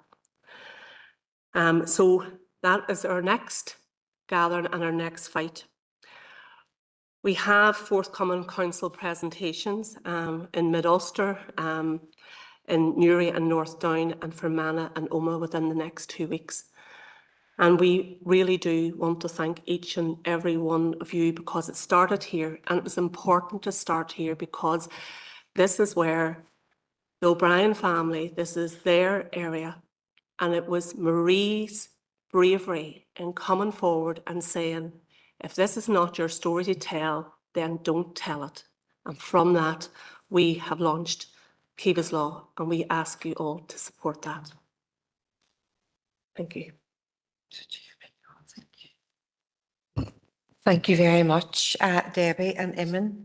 And thanks for sharing some of your personal stories and the trauma that you have experienced through the loss of your son, Eamon, and your family members.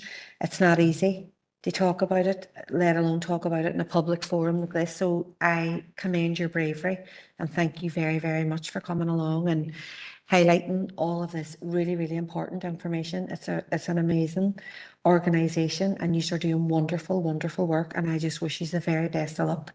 And anything that I can do as Chair of Health and Communities Committee, just give me a call. But in relation to Kiva's Law, that was the motion by Jason in September, and there was a unanimous agreement across the floor in relation to writing to the Executive Office and the Department of Justice to prioritise the legislation around Kiva's Law. So we will keep a wee eye on that from Council's perspective. So I'm going to open it up to the floor if any members have questions, comments. And the first indicated speaker is Councillor McDade. Thank you, Chair, and thank you, Eamon and Debbie, for coming in. I suppose I had a few things written down during the presentation, but now I'm kind of like, I follow it. It's so emotional to even watch. And I went to your launch in Cookstown in March, and I remember hearing Marie spoke at that too, and you spoke, and I think you speak as well. I think, I remember the story so clearly, and I think that's what's unique about your organisation, is that everybody who's leading it has that lived experience, and it actually, I can remember all your stories, and I heard them one really dark, rainy night in March. I remember driving home from Cookstown thinking about it all, because being more aware of my driving even, so I suppose I want to thank you for coming on, and it must just be so difficult. And Eamon, I know that Noah's anniversary isn't long past, and it was the first, and I know how hard that must have been. So I suppose just condolences to all of you as well, because it's so difficult. Picking up on the presentation, I remember you talking about Eamon last year as well, around the kind of men's support, and I suppose it would be remiss not to mention it's International Men's Day today, and that kind of asking men to reach out and speak to each other, and actually building that safe support, safe space for people is so important, and so sometimes forgotten about, and we often talk about women and women's rights and women's need, and actually it is important for men to have that safe space as well. And like you say, that often it's the man who takes that kind of, right, I'll get everything organised, and because the mammy has got, the mammy's lost her wee son, and and you can understand where you're kind of left. So it's really good that you have that for other people now as well. I also really like I can't remember what it was called now because I'm all through myself after watching that video, but the speaking out, teaching people to speak whenever they feel unsafe as a passenger. Use your voice. That's a really brilliant campaign, and even just thinking about it, like teaching young people and older adults and everyone in between that if you feel unsafe, call it out, and say, like you said about if you're getting back into a car with someone who was speeding before, saying, I'm not getting in if you're going to speed, and giving people the confidence to do that. I think that's a brilliant campaign. And as for Kiva's Law, there was unanimous support across the council chamber that day, and Jason spoke very, very eloquently that day. There, you could have heard a pin drop, when he did bring his motion. And I know that colleagues have reached out from other council areas within our party as well to bring it forward in other areas like Mid-Ulster and that as well. So I'm glad to hear that. And I mean, you will get that support, I would imagine, right across the board. So now it's just like Ashton says, pushing it through so it's prioritised. But thank you very much for coming in, and good luck with everything you're doing. And we will do anything we can to support you as a party as well. So just reach out. Thank yous. Thank you, Catherine. And the next indicated speaker is Councillor Devine. Good Chair. And like Catherine, I think all of us are in the same boat after watching that video. It's just absolutely devastating. Debbie and Eamon and Ciara, you're all very welcome today. And I know, Debbie, when we met with yourself and Ciara and Marie earlier in the year and you told us your stories and the work that you're doing, I was really keen that you would be able to come in here to committee and to present to us and to share that with us. And on that day as well, I was really moved, I suppose, by the work that you were doing with families whose lives have been changed by that knock at the door. And when they receive that absolutely devastating news that turns their life upside down forever. And there's probably many of us here who know someone who's had that visit, who's had that knock at the door. And they've seen within those families that the lasting impact that it leaves, and within communities as well. And I know I can name a few in my own community that has just been devastating, and everybody's impacted by it.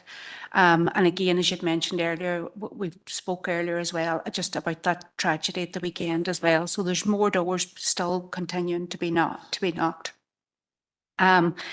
I live in a very rural area, so I'm very acutely aware of the dangers that are posed on rural roads, particularly now in the dark evenings. So I want to really commend the work that you're doing around awareness raising with young people. And I suppose for me, the thing I noted was about changing attitudes. And again, as Catherine said earlier, about having enabling young people or facilitating them to speak up and to say if they feel things aren't safe. And I think that's really, really important. And also the sharing your lived experience, because I think that has a really profound effect on people when they see what is left behind after a road collision and the devastation that's left behind. And I think that reaches people in a way the statistics or a campaign can never do. And it makes the message real and deeply impactful, I think. I also want to acknowledge the work that you're doing with over 65s. I think in rural areas, again, being able to drive means that you're more independent. And so your initiative that's helping those older drivers, I suppose, to be more confident and to feel safer on the road, again, is a really excellent one. And also the men's initiative, because I think, as Catherine has said already, I suppose men feel that they have to be the strong one. So it's really important that they're supported through that journey of grief as well. Sinn Féin are, as already has been said, the motion for Kiva's Law was passed here, and Sinn Féin are fully supportive of it.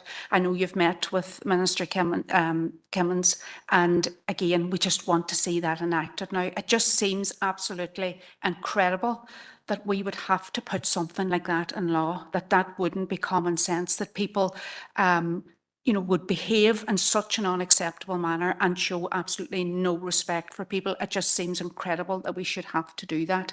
And I know, again, last week I'd heard in the news about someone who was given CPR at the scene of an accident, was recorded as well.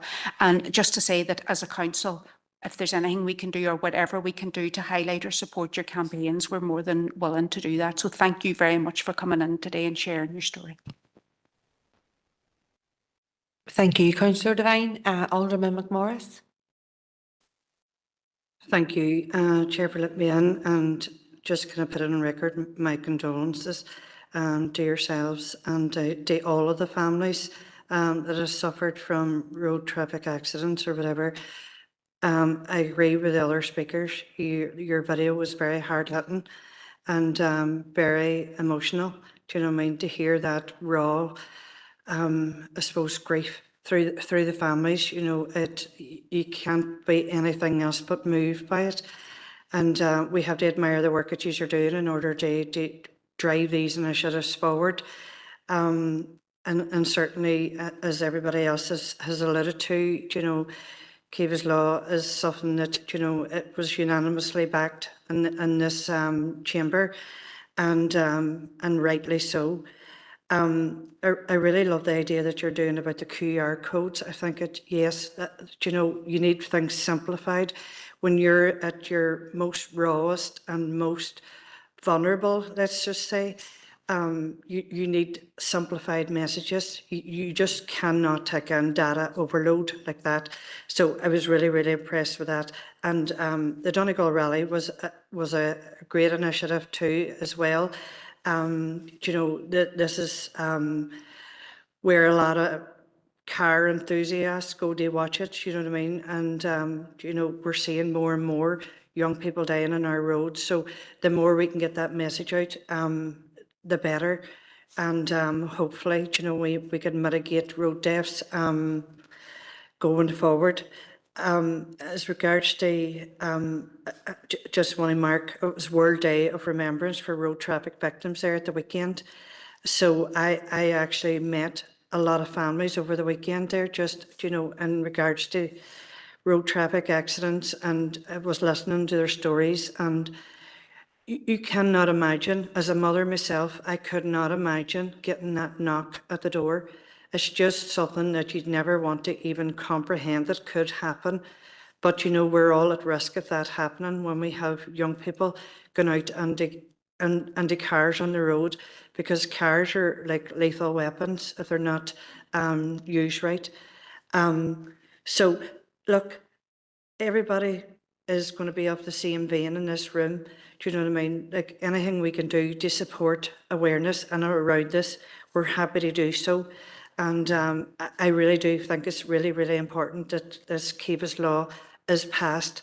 I mean, how horrific for them families to watch, you know, on social media or whatever, you know. And Caroline is dead right. This should not be something that we need to estringe in law. This should be common sense that people wouldn't do that. Do you know what I mean? But unfortunately, we are where we are, and look, and we are as a party and as personally, I support your challenges ahead. Thank you. Thank you, Alderman McMorris. And the next indicated speaker is Councillor Donnelly online. Cormac, Chair.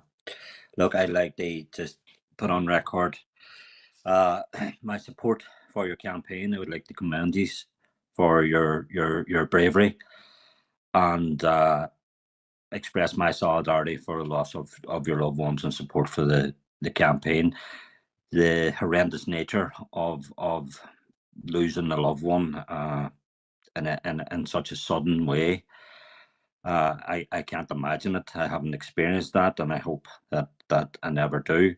But to have that grief compounded by the actions of people who are at the very least are responsible, there's absolutely no excuse for it. And to have that grief sort of exposed and put out there and beyond, you know, control is completely wrong. So I would just like to put in record my support for your campaign, and I would like to wish you all the best. Thank you. Thank you, Councillor Donnelly. Have we any further? Councillor Duffy, go ahead. Chair, thank you for letting me in, and Caroline has spoke for us as a party, but Debbie, I just wanted to say, always welcome hearing from you. I have known you a number of years now, and Marie, and have nothing but admiration for you both and everything you do. And Eamon, I wish I wasn't meeting you in these circumstances, but it's lovely to see you.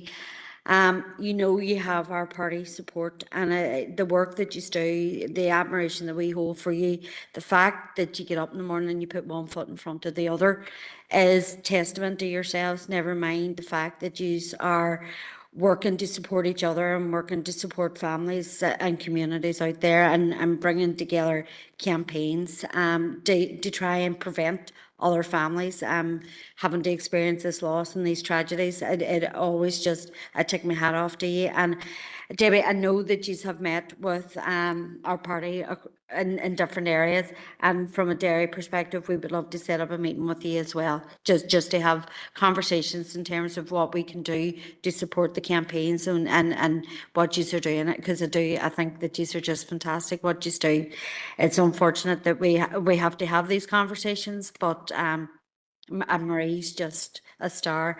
And Kiva's Law, when it was brought into the chamber here, we had unanimous support for it. And to even hear Marie talking about the Bradley family experience, what is wrong with people is all I can say. It just beggars belief that people would do that. But lovely to see you again, Debbie. Thank you, Councillor Duffy. Any further indicated speakers? Nobody online. Yes, you want to come on back on and say anything, or? Just a wee bit. I go ahead.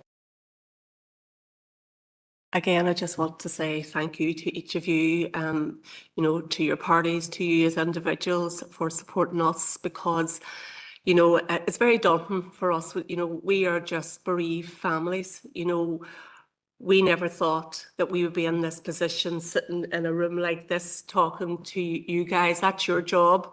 My job's a mammy, you know, and then I became a councillor, and now I'm a chair of this organisation, but ultimately I'm just a mammy who lost her son in a road traffic collision. Eamon never thought, you know, just over a year ago that he'd be sitting here. But why is it that we do it? And we do it because we don't want other people to be sitting day to day living our lives, because our lives changed forever the moment we got that knock on the door. You know, the moment that we heard that our loved one was no longer here. It is life-changing, it's life-altering. And we know that many people in the aftermath of losing somebody in such traumatic circumstances just exist in life. But we feel that our loved ones are too precious to forget. And because of that, we work tirelessly, voluntarily, to make change so that nobody else suffers like we are. And we are suffering. Yes, every day is a good day when we put those 2 feet on the floor, but we have to do it for the memory of our loved ones, because by doing this, we're keeping their legacy alive.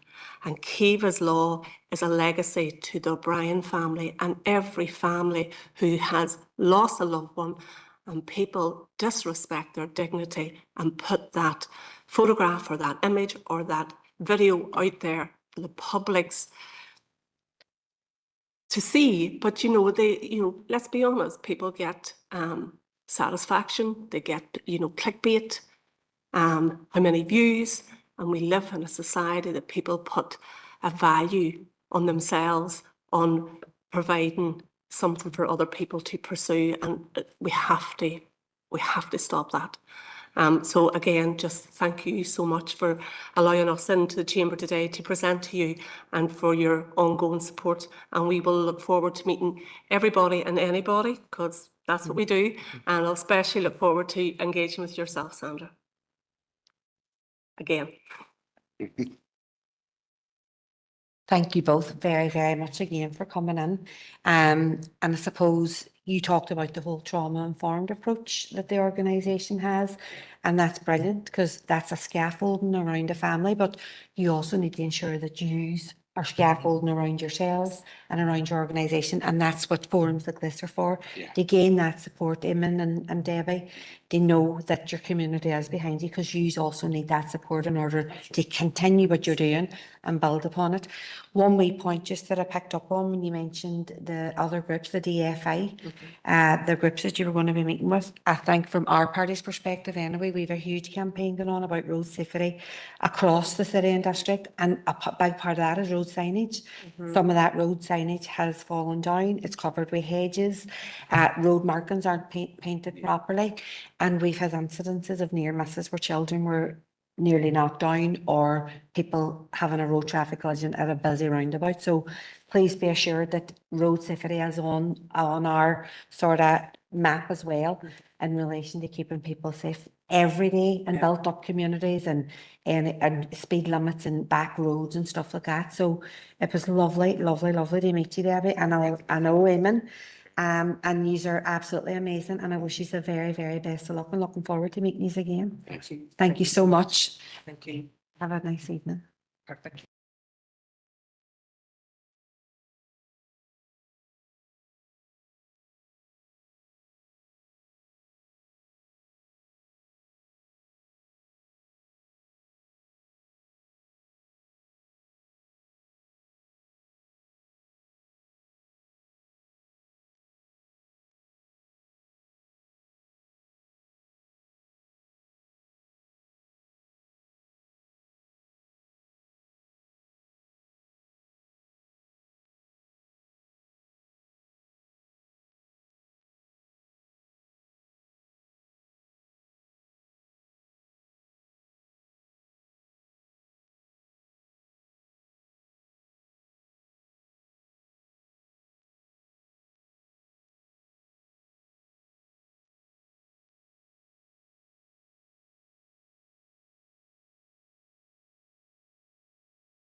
from the Institute Football Club here this evening to deputise to the Health and Communities Committee. So Bill Anderson, who's the chairman, you're very welcome, and Andrew Russell, who's the vice chair of Institute Football Club. You're both very welcome.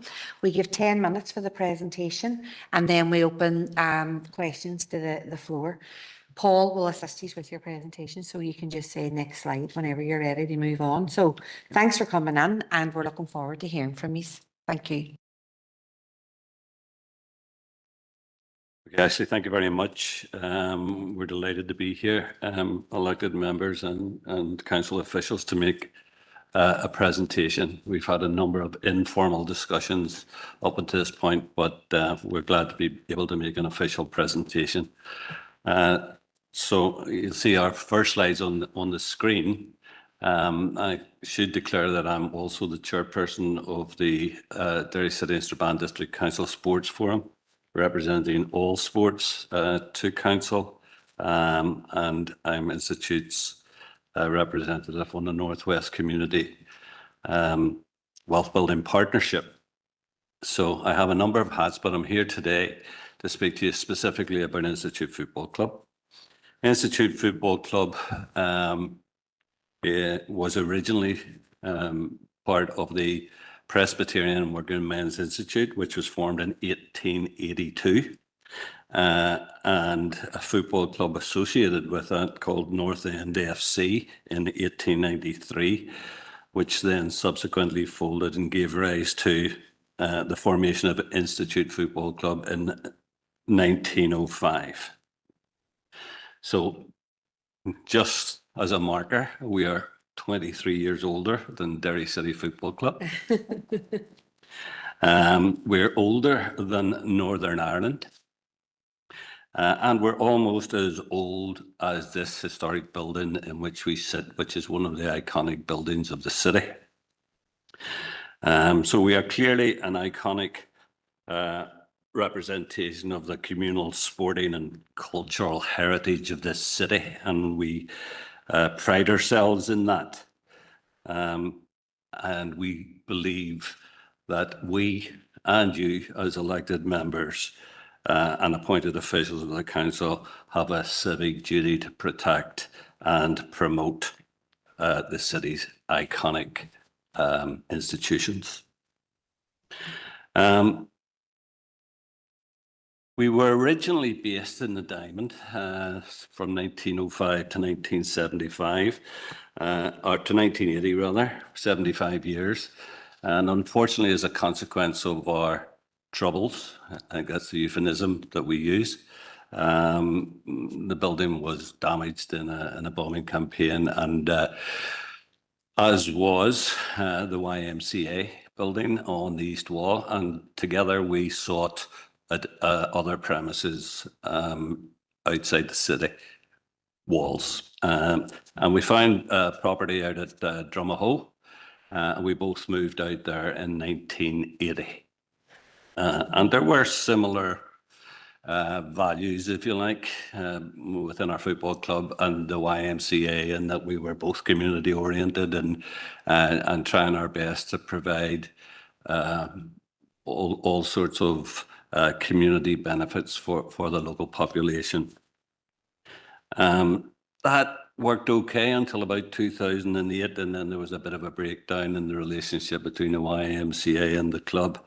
And I don't really want to go into the details of that here, but we sort of coexisted until 2017, when you will all remember the devastating floods which caused so much damage throughout the city. Our ground was under 7 foot of water, and we had salmon in the dugouts. And we had to get the rivers agency out to save the salmon, but we couldn't save the ground, unfortunately. That unprecedented flooding was really problematic for us as a club. And the reason it was problematic is, one, the ground was destroyed, and secondly, whenever we were told by the insurance company that we would never, ever get flood insurance for that location again, we had no option but to consider another relocation. for the second time in our history. Thankfully, council, I'm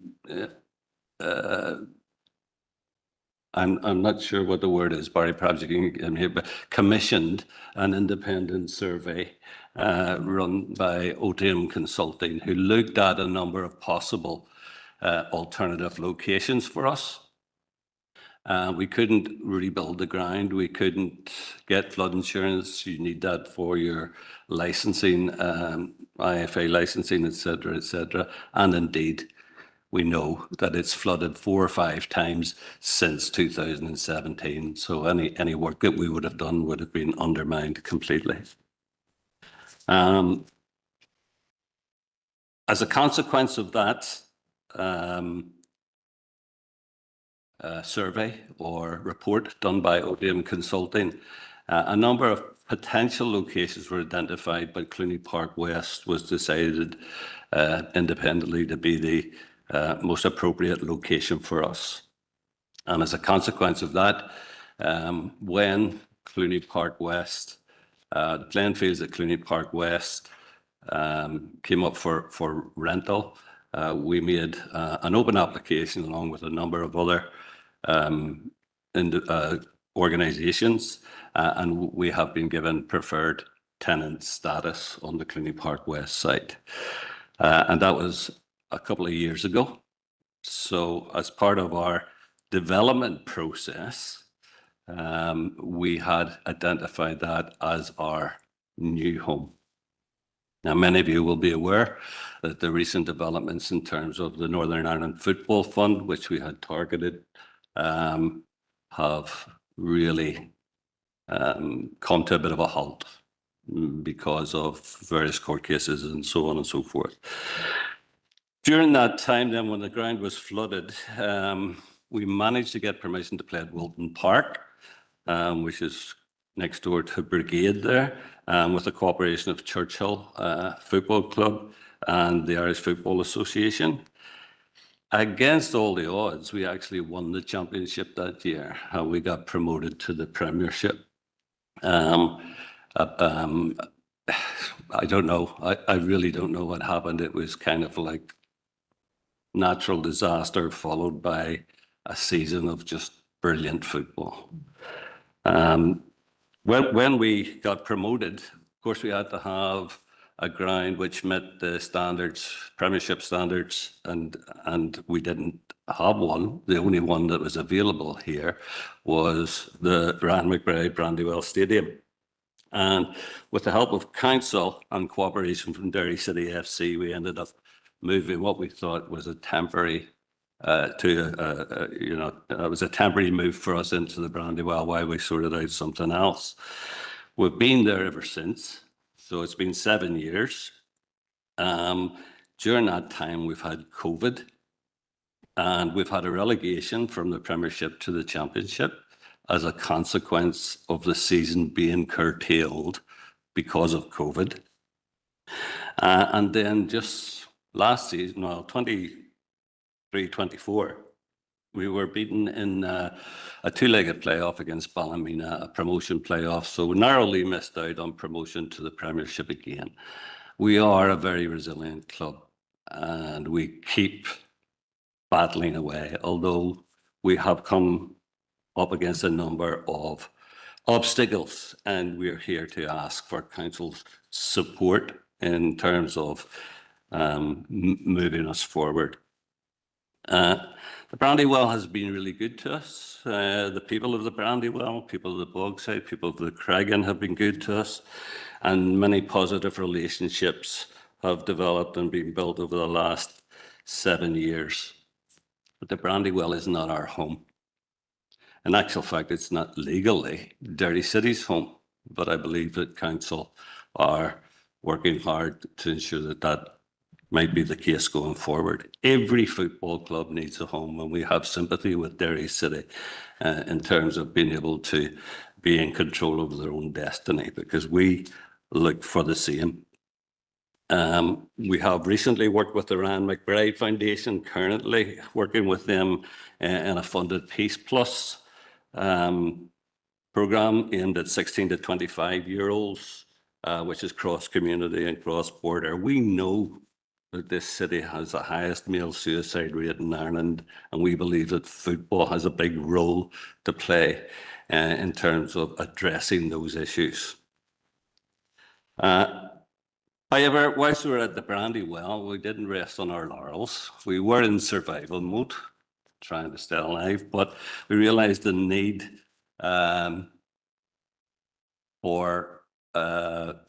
sorry, next slide, Paul. The need to find a permanent home. And this led us to create a 5 to 10 year development plan, which has short, medium, long-term strategies for ensuring the club's future. The identification of appropriate site location was the OTIM thing, and then the acquisition of that site, which we believe we now have confirmed. When we designed our stadium, we looked very closely at what the council's objectives were and integrated our development into those objectives. And the Clooney Greenway was a key aspect of that because council were looking at developing that greenway through Clooney, and that's part of the development plan. And we then integrated what we were doing in with that. We have just recently completed the deconstruction of the Riverside Stadium at Drumahoe and put into storage some of the stuff from there, which we hope to recycle or reuse in the new stadium. And we have designed an asset-locked community health and well-being hub with the help of Gravity Architects for location in the Clooney Park West site. We've also had to go through the planning process in terms of the demolition of the Riverside and the new construction at Clooney Park West. Now, we never envisaged the Brandywell to be there as long as we are. Indeed, I don't think Derry City Football Club expected us to be there, nor did council, probably. We saw it as a solution to an existential issue, if you like. So this journey's been a bit longer than expected. We felt that we had got to the point where there was light at the end of the tunnel. We had all our ducks in a row. We had spent £300,000 and a lot of effort and voluntary input from various members of the community to have ourselves shovel ready, if you like, for the Clooney Park West site. And the last piece of the jigsaw was the Northern Ireland Football Fund, which, as I said before, has been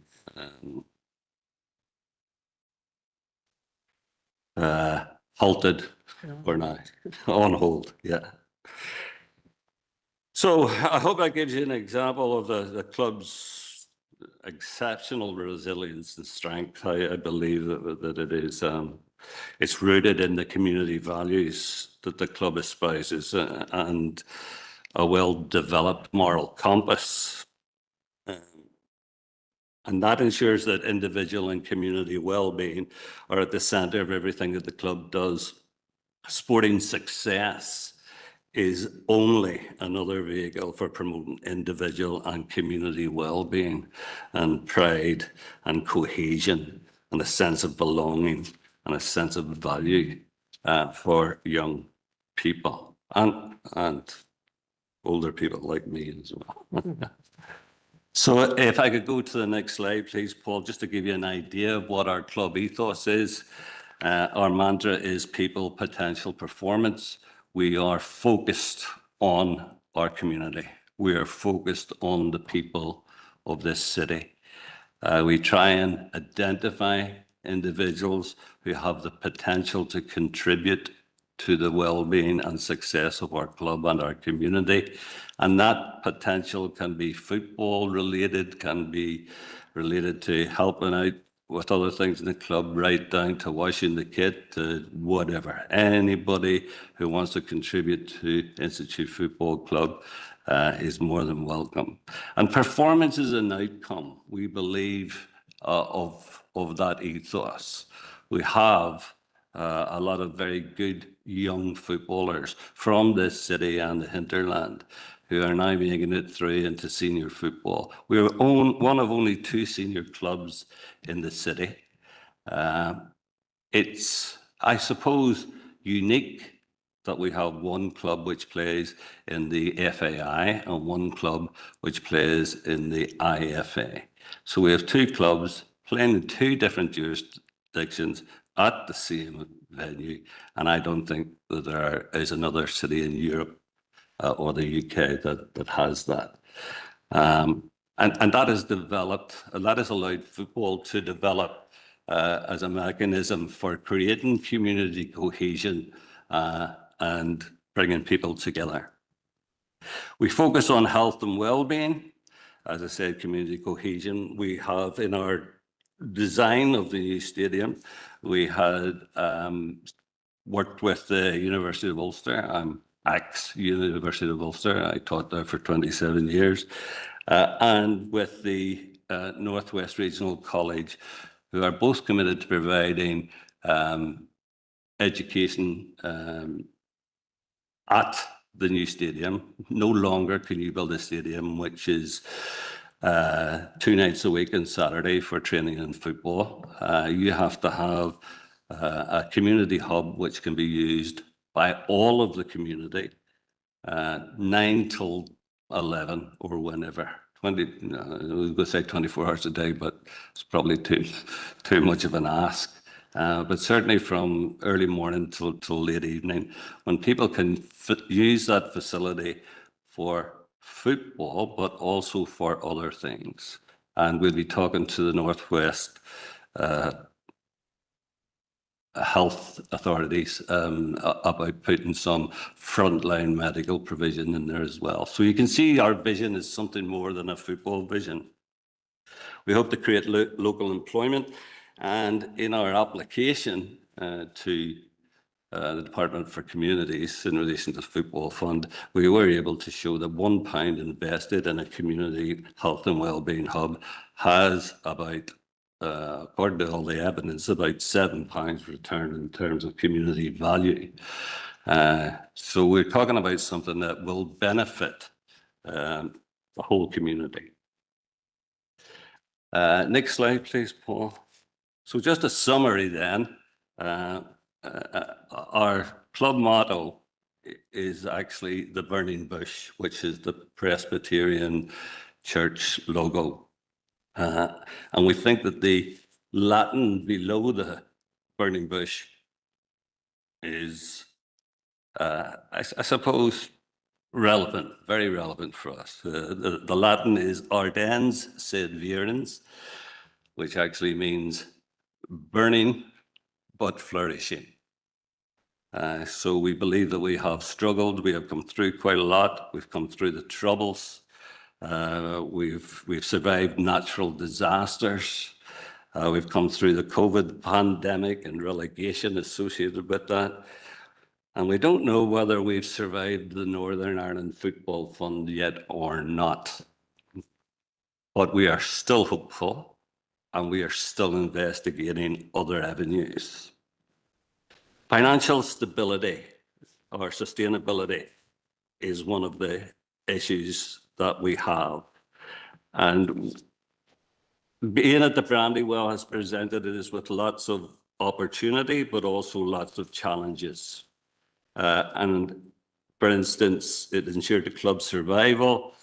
It allowed us to play Premiership football, regardless of the concerns that I think maybe Council, that PSNI, that the Northern Ireland Football League had. We had Linfield, Glentoran, Ballymena, Coleraine at the Brandywell. We had 2 good seasons at the Brandywell, not a single incident. And we've provided a pathway to for talented local footballers to get into top flight football. But the challenges have been like we've lost some of our supporter base because we're estranged from our, I suppose, our natural community.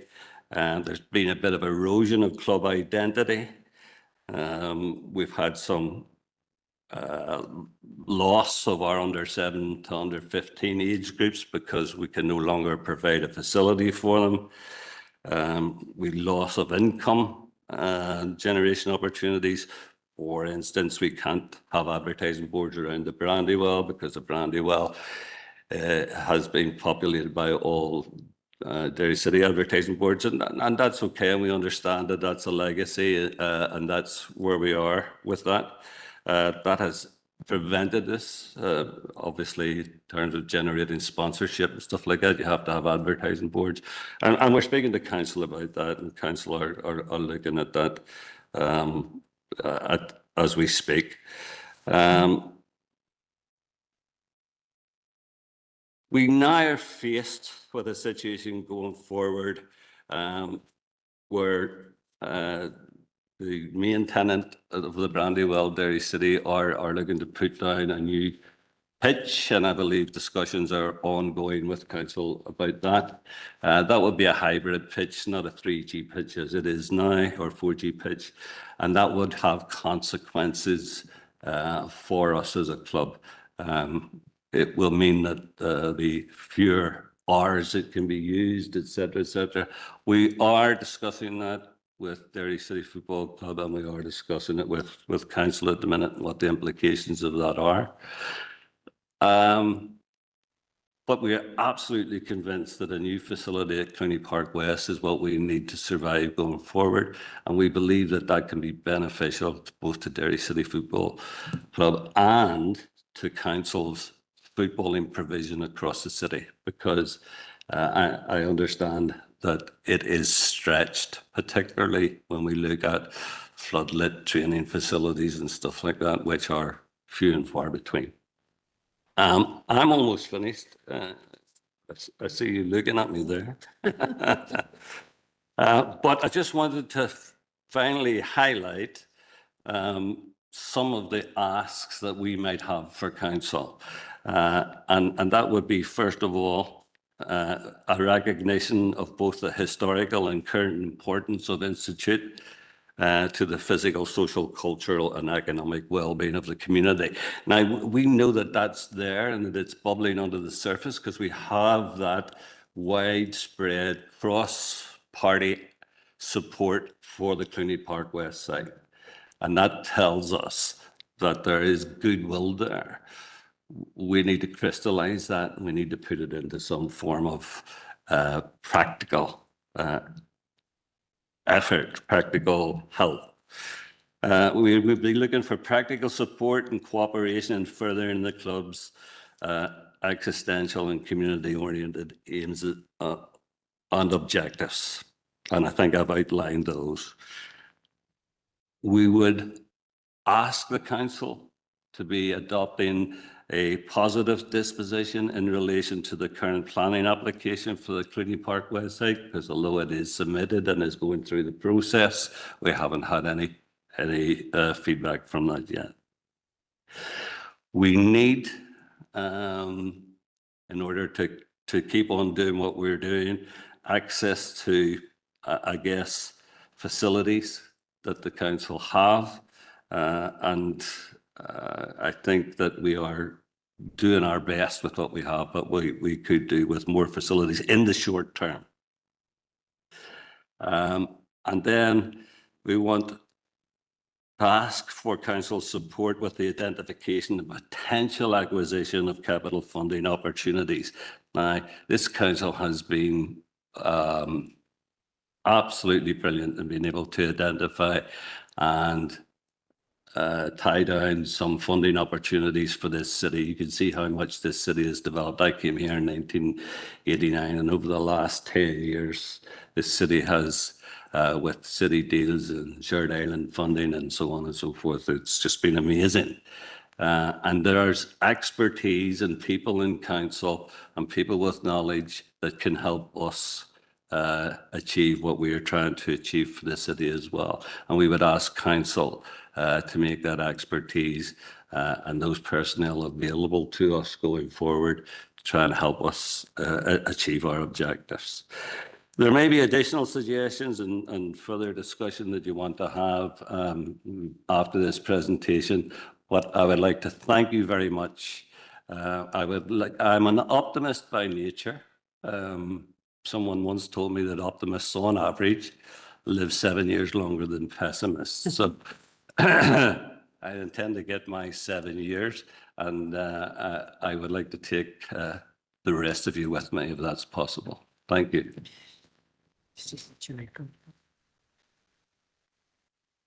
Bill, thank you very much for that presentation and for the wee history lesson at the start, just showcasing the historical value of Institute Football Club as well. And I do agree, everybody and everything needs a home in order for it to flourish and progress. So particularly as you talk about our young people, the talent in this town when it comes to football is phenomenal, and it's about providing those opportunities for them to experience being part of a community that grows and develops them onto the next stage of their career. So what we do at this stage now is open it to the floor, and Alderman McMorris is going to come in first because she's got a deputy mayor engagement at 6:30. So Nairi, that's you.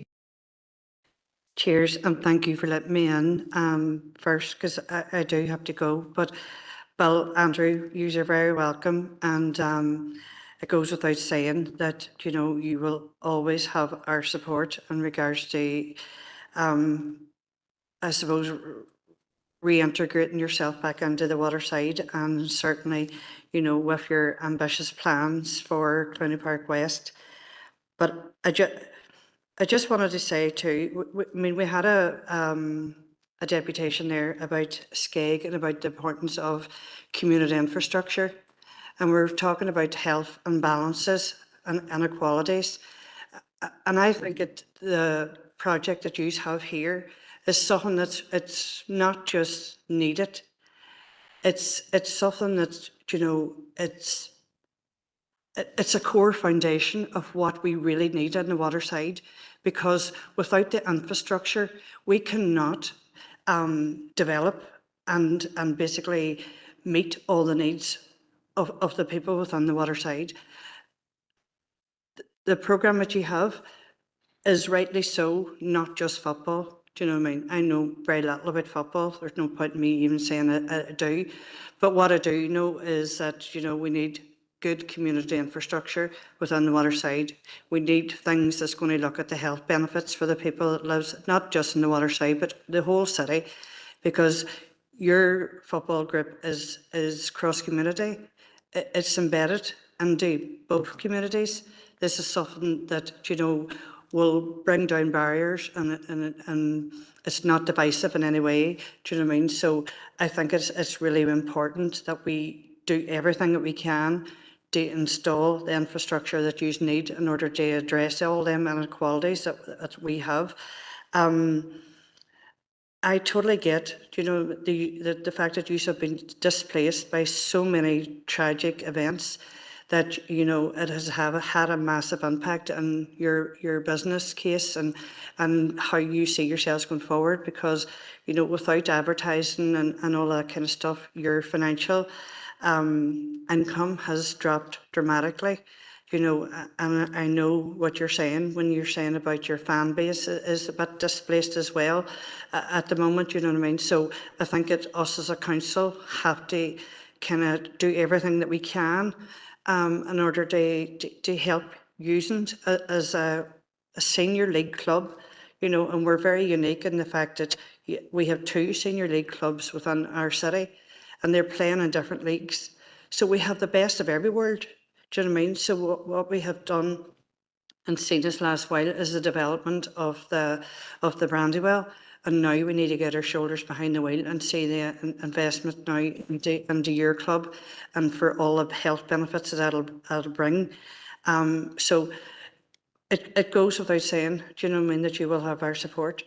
We were devastated as much as you in regards to the fact that you didn't get that funding. We were just sitting hoping and praying and kind of relying on it, because of the fact that it's not often these opportunities come around where you can apply for the kind of scales of the projects that you are ambitious for. Do you know what I mean? And I have to just put on record the fact that we have been devastated about that. And I know we've had conversations, many conversations, both in the past, and I'm sure we'll have many more going into the future, Bill and Andrew, do you know what I mean? But I just wanted to put on record, you know, that we are devastated and we will do everything that we can in order to address that. I'm just going to put a declaration of interest on it just because of the fact that we've mentioned about the planning as I sit on the planning committee. Do you know what I mean? That the planning is a separate process, an independent process, you know, and one that we will look at independently based on the information that brings forward. But in regards to your ambitious plans, we are totally 100% committed. I sit on the Clooney Master Plan, Andrew sits in that, and we are very, very, I suppose, determined to see that whole piece of land developed there, because there's so much community interest and so much community investment into that piece of land. It's sitting there kind of used for nothing more than kind of bonfires and different things. So we are turning a derelict kind of underused space into something very, very positive for the waterside. And we can only stand behind and congratulate you on your vision for that. And hopefully we will see this under fruition in the near future. But I have to run, so thank you so much. And yeah, okay, thanks. Thank you, Nairi. And the next indicated speaker is Councillor Donnelly online. Chair, and welcome to Bill and Andrew. Apologies for not being in the chamber. It's obvious that the burning bush hasn't been extinguished even by a catastrophic flood. And I think that's down to the resilience and the dedication of people like yourselves. I've had the pleasure of working with Institute following the tragic circumstances that led the Institute being displaced from their home. And to me, that is one of the success stories of in recent years, particularly regarding myself and council. And I think that's down to the attitude that was by Institute, where it was a very inclusive attitude. They consulted widely amongst the entire community. Nobody was excluded from that process, and hard work on the ground, particularly like people like Brian Dougherty, ensured that it was a success. And Bill talks about, has mentioned friendships there. There has been, and there's an admiration amongst a lot of people for that attitude adopted by Institute, and including residents in and around the stadium and around Ryan McBride Brandywell Stadium. And impressed as I was myself with the attitude adopted by Institute. And as you mentioned there, Bill, it was generally an incident-free period. And I hope that continues. To me, that's a huge success story. Probably a lot of skepticism in the process running up to that, but I think hard work and dedication made it a success story. We know the importance of sporting clubs and within communities and what they offer, particularly the young people, given that challenges our young people face in today's society. You know, and I think that a lot of other organizations, clubs and organizations could learn a lot from the attitude of it in getting to where they are at. And I just want to put on record my support for the club, and I do hope that the project in Clooney Park West works out. And I'd like to wish you all the best for the future. And if there's anything in that process that I can do, then my door is open. And thanks for your prayer. Thanks very much, Councillor Donnelly. And the next indicated speaker is Councillor Tierney. Go ahead, Brian. Thank you, Chair, for bringing me in, and thank you to Bill and Andrew for coming here today. I want to try and get away from the conversation where we kind of sound as if the waterside's miles away and Institute are, really, really far away from home. I'm not an Institute fan, but I'm a football fan. I don't follow the Irish League a whole lot, but I do look on a Saturday to see how you get on. I think that has to be what we're looking at, and how do we help the club develop, not how, because I was alarmed at some remarks, how do we help the club get back to the waterside? Because it's fantastic that Institute were able to find a temporary home, albeit in the Ryan McBride Brandywell Stadium. And Councillor Donnelly talked about all of the work that you did with the wider community to try and make that happen. But this notion that the waterside is miles away and Institute need to get back there, I think Institute need to go where it suits Institute. And if that's Clooney Park West, then that's something that we have to look at. And as a council, work and support you as best we can to make that a reality. Some of the things that, and you outlined at the beginning, Bill, that the club have come through, most other clubs and chairman and vice chairman would have walked away.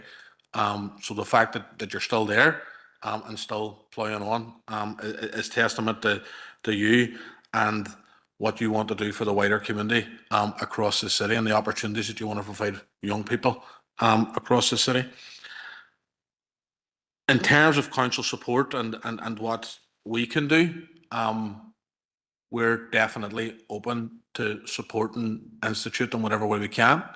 I am slightly uncomfortable with the adoption of a positive disposition in relation to the current planning application, because I don't think this committee can actually do that, given the fact that we're not aware of the application. Well, we're aware of it, but we're not aware of the wider details of it. But everything else there, and the SDLP are more than happy to support.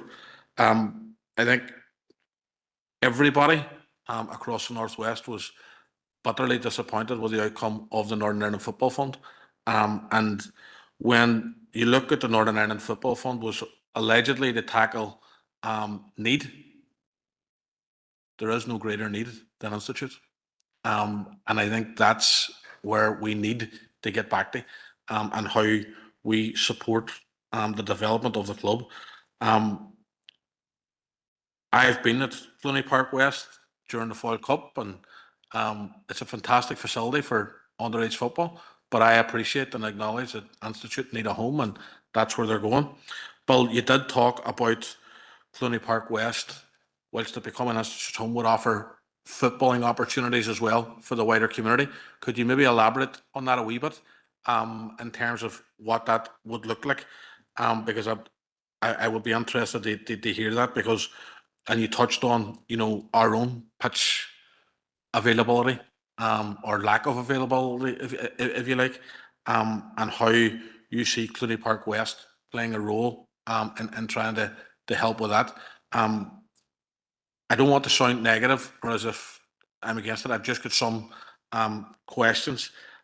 We are more than supportive and happy to do whatever we can as a party on this council to help you through that. But those are just some of the concerns. I wish, and I look forward to further engagement with yourselves, and I wish the club further success, because it's clear that the ability is there on the pitch, regardless of where that pitch may be. But finding a home and developing the facilities, and we've talked about this, I don't know if you were here for the earlier deputation around Skeg, developing the facilities is key in all of this, and we'll certainly do whatever we can to help out with that.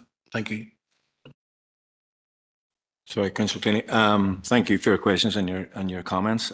Just in relation to, you're obviously well aware of the lack of facilities, on floodlit facilities, especially around here. We would like to think that, firstly, if we can deliver a stadium, it's taking pressure off the rest of them facilities and allows other clubs and D&D clubs, etc., to expand. Okay. Now, whenever you look at, we had obviously got the Riverside before it was flooded, and as Bill has mentioned, that was used about 6 hours a week, and it really was designed like a white elephant for a couple of hours a week, and that's of no use to anybody anymore. We also have had Lincoln Courts Football Club, who are another user of that current venue, who we have to make sure that we don't displace in any capacity. And now part of the Clooney Park Greenway, where 27 community and voluntary groups have signed up together. They work together to deliver this plan. Includes another facility, council-built facility for use by preferably Lincoln Courts and others as well outside of this. Our design is obviously hoping to be a 4G pitch, okay? So that pitch will be available for programmes, we hope, during the day, Monday to Friday, okay, by other groups, by elderly groups, by schools and other educational providers, and possibly other clubs around the city that maybe haven't got that use because they're putting down a green field, a grass pitch in the future. So we are open to absolutely anything. The increased use in the evenings, we would, being upfront and honest, would probably say that we would like to increase our usage as a club. And as Bill mentioned, we lost everything from under 7 kids right through to under 15. We would love to reinstate that. We would love to bring more kids on there. And I know Alderman McMorris mentioned that the need in that area, you know, the need in that area for sport, for education, for mental health is great. And it's one of the probably biggest areas of deprivation within our city when you look at Nelson Drive, Caw, Bond Street, Nelson Drive and Irish Street. So we would want to open it. It will be open to others. We want to be as inclusive as possible. We would like to see the AFA camps, some of the D&D finals. We would love to see Northwest Cup final. You know, we want to be that area that people want to come and young people want to come and play in. You know, we've actually mentioned the Foil Cup. Another provider there with a 4G pitch for them would be fantastic. So we want to be open to all. We have to be open to all. If we want to make this work, we have to open our doors to everybody, and we have to look at every opportunity we have to get people onto that ground. Sorry, thank you. Thank you for that, Andrew. And the next indicated speaker is Councillor Duffy. Couldn't understand me right. Good Chair, and Andrew and Bill, thank yous for coming in. And I am a sports fan in general. I'm going to say this, I'm involved in boxing, is probably primarily what I'm involved in sport. And unlike Councillor Tierney, I understand the need for having your home. As a boxing club, we operate out of Gillia. We had to move out of our home to Coshquin, which is not a terrible long distance away, but we felt very much displaced for that period of time, and we could not wait to get back into Gillia. So I get it, and I get the fact that you don't feel like the Brandywell's your home, because we didn't feel like Coshquin was our home, but it did for the time being that we needed it there. I have to say, in terms of sport has such a big role just to play in healthy, thriving communities and a city. So all your ambitions are there. They are laid out very, very clearly. And Bill, I appreciated the history of the club as well, because I probably wasn't aware of that. But I just wanted to say, I listened to you on the Mark Patterson show the day of the announcement around the football fund, and your shell shocked and your devastation was really, really clear for us all to see, and we all really, really felt it for you and for the club and for your supporters as well. So look, you have asks there, as Councillor Tierney said, maybe some of them aren't just quite doable for us as a committee. But I think what the general commitment is to you and your club is that we will work with you, and we will do everything that we can as a council to help you with your ambitions, because we understand the value of sport. We understand the value of having really good infrastructure within our communities, and wider than that. And you know, you have talked about the social value for the community, and the £1 invested and the £7 back for the community, and that's all a no-brainer for us as a Health and Communities Committee and as a council. So we need to be working with you to help you achieve your ambitions as a club. So you have Sinn Féin support in terms of your ambitions as well, and we will work with you to deliver what you need as a club. We don't have a magic wand. If we did, we know what we would do, but we will certainly work with you, because we understand the importance of sport in our community and what you do. So thank you. Thank you, Sandra. And the final indicated speaker is Councillor Harkin online. Thank you, Chair, for letting me in, and welcome to Bill and to Andrew, and thanks for coming in tonight to share your thoughts. Sorry I can't be in the chamber, but I do welcome you on behalf of People Before Profit. And Bill, I thought your presentation there was fascinating, very detailed, very extensive. I hope it gets reported properly because people will learn a lot about the club if they cover it. And yeah, I learned a lot, and I think that the history of the club speaks volumes about its resilience. And I think that the club has a tremendous amount of ambition.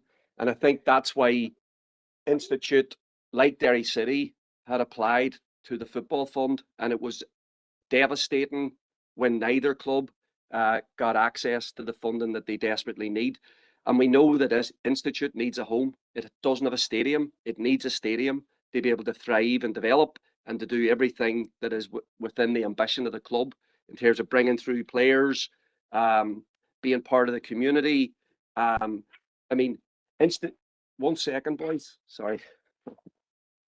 Yes. Very good. And I think that's why you need a stadium. That's why you need a home. And that's why it was devastating when there was nothing there. And people have said to me, maybe it's time for Derry City supporters and Institute supporters to march together in the Guildhall Square, demanding funding so that both clubs can actually thrive and meet their ambition. So maybe that is something for the fans, for the clubs to think about if we want, because to get that kind of funding to build the infrastructure, that the capital funding that we need, we have to look to government to actually deliver in that. And that I think that that's in the future, but we'll have to maintain the pressure. I also know that obviously Institute isn't in a financial position to take forward a legal case in the same way Derry City have, along with Crusaders. And that's why I think this deputation for Institute is very, very important, because I do think that you are going through all the avenues possible to get support for the ambition that the club has. I mean, look, I think Institute is a great club. It's a cross-community club. It has been a brilliant club for developing players and giving people a career in football. And I think that that will continue. So I think that we as a council should do everything we can to basically back you up. In the period ahead, when Derry City are and the council are determining what the pitch will look like at the Brandywell, I think Institute, and I know that this is one of your asks, I think that we have to do everything we can to make sure that you're properly accommodated, meaning that you have somewhere where you're going to be able to play, and that you're going to be able to train, and to be able to do everything that you're doing right now. And that's true for the other clubs as well that could be impacted. So I think that ask is a very, very serious one that the council and council officers have to take very, make sure it's properly registered as well. And then in terms of I know that you're doing a lot of work in terms of your proposal for Clooney Park West. It's very ambitious. I know you've done a tremendous amount to try and build up community support. And obviously there will be a planning application and process that goes along with that. But I think broadly speaking, the council wants to see Institute have a facility where it can, have control of its finances, develop its youth operation, bring through players, and build up its supporter base again. So I think that we want to have a positive attitude to that. The last thing I want to say is, I mean, look, I know that coming to the Brandywell came about as a result of the crisis because of what happened to the Riverside Stadium. But it is a great thing that it's been such a positive experience overall for the club. And I think that speaks volumes about, the way that Derry is a football city. And I think people want to watch good football, and people want to see local players getting the opportunity to play. And that's so true about Institute. And it's been true for Institute for years and years and years. So hopefully that will continue. And hopefully, but I think that the experience that you have at the Brandywell, I think is great.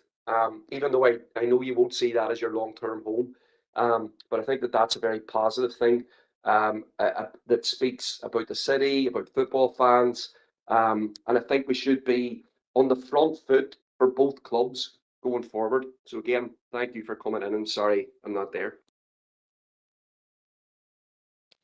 Thank you, Councillor Harkin, and I don't see any further indicated speakers.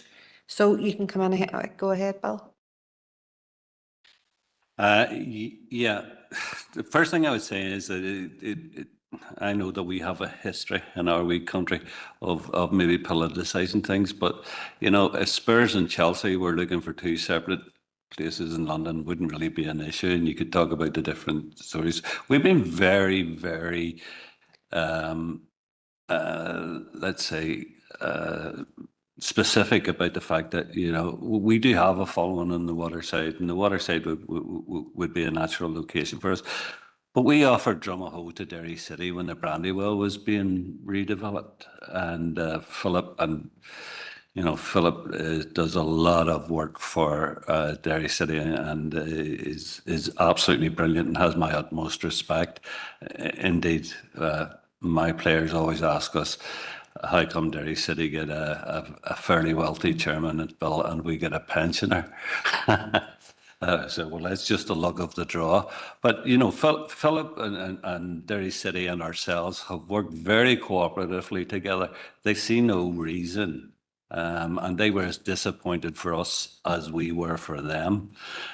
So there is a lot of cooperation, a lot of goodwill, a lot of mutual support there. They know that we can provide an immediate route for young people through into senior football, because Derry City obviously pushing to try and win the league, and not maybe a lot of space for young local players to get into that first team because of the level at which they're playing, and the challenges that they face are similar to the challenges that we face. So we really will work closely and with goodwill with anyone that's prepared to come along with us. Thank you very much, Bill, and thanks to yourself and Alex for coming along today. And Andrew, did I call you Alex? Sorry, Andrew, for coming along today and giving us a wee bit of an insight in relation to what the club is going through, which we did have a fair idea about, but it's looking at what you're personally dealing with as well, and trying your utmost hardest to try and get facilities for the club, for the young people that's coming along, and particularly for your community of the waterside as well. So I think there's widespread support across the chamber, across all the parties.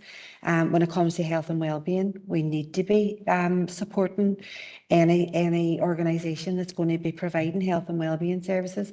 And I think, you know, when health and wellbeing and sport come together, there's that whole community element of it as well, which is also really important. So thank you very much again for coming in, and we'll probably be hearing from you again at some stage, because there will be progress talks and other meetings around this. So I wish you the very, very best of luck, and I'll see you again soon, hopefully. Thank you. Good night to everybody. That's the meeting over. Hey, Hawaii.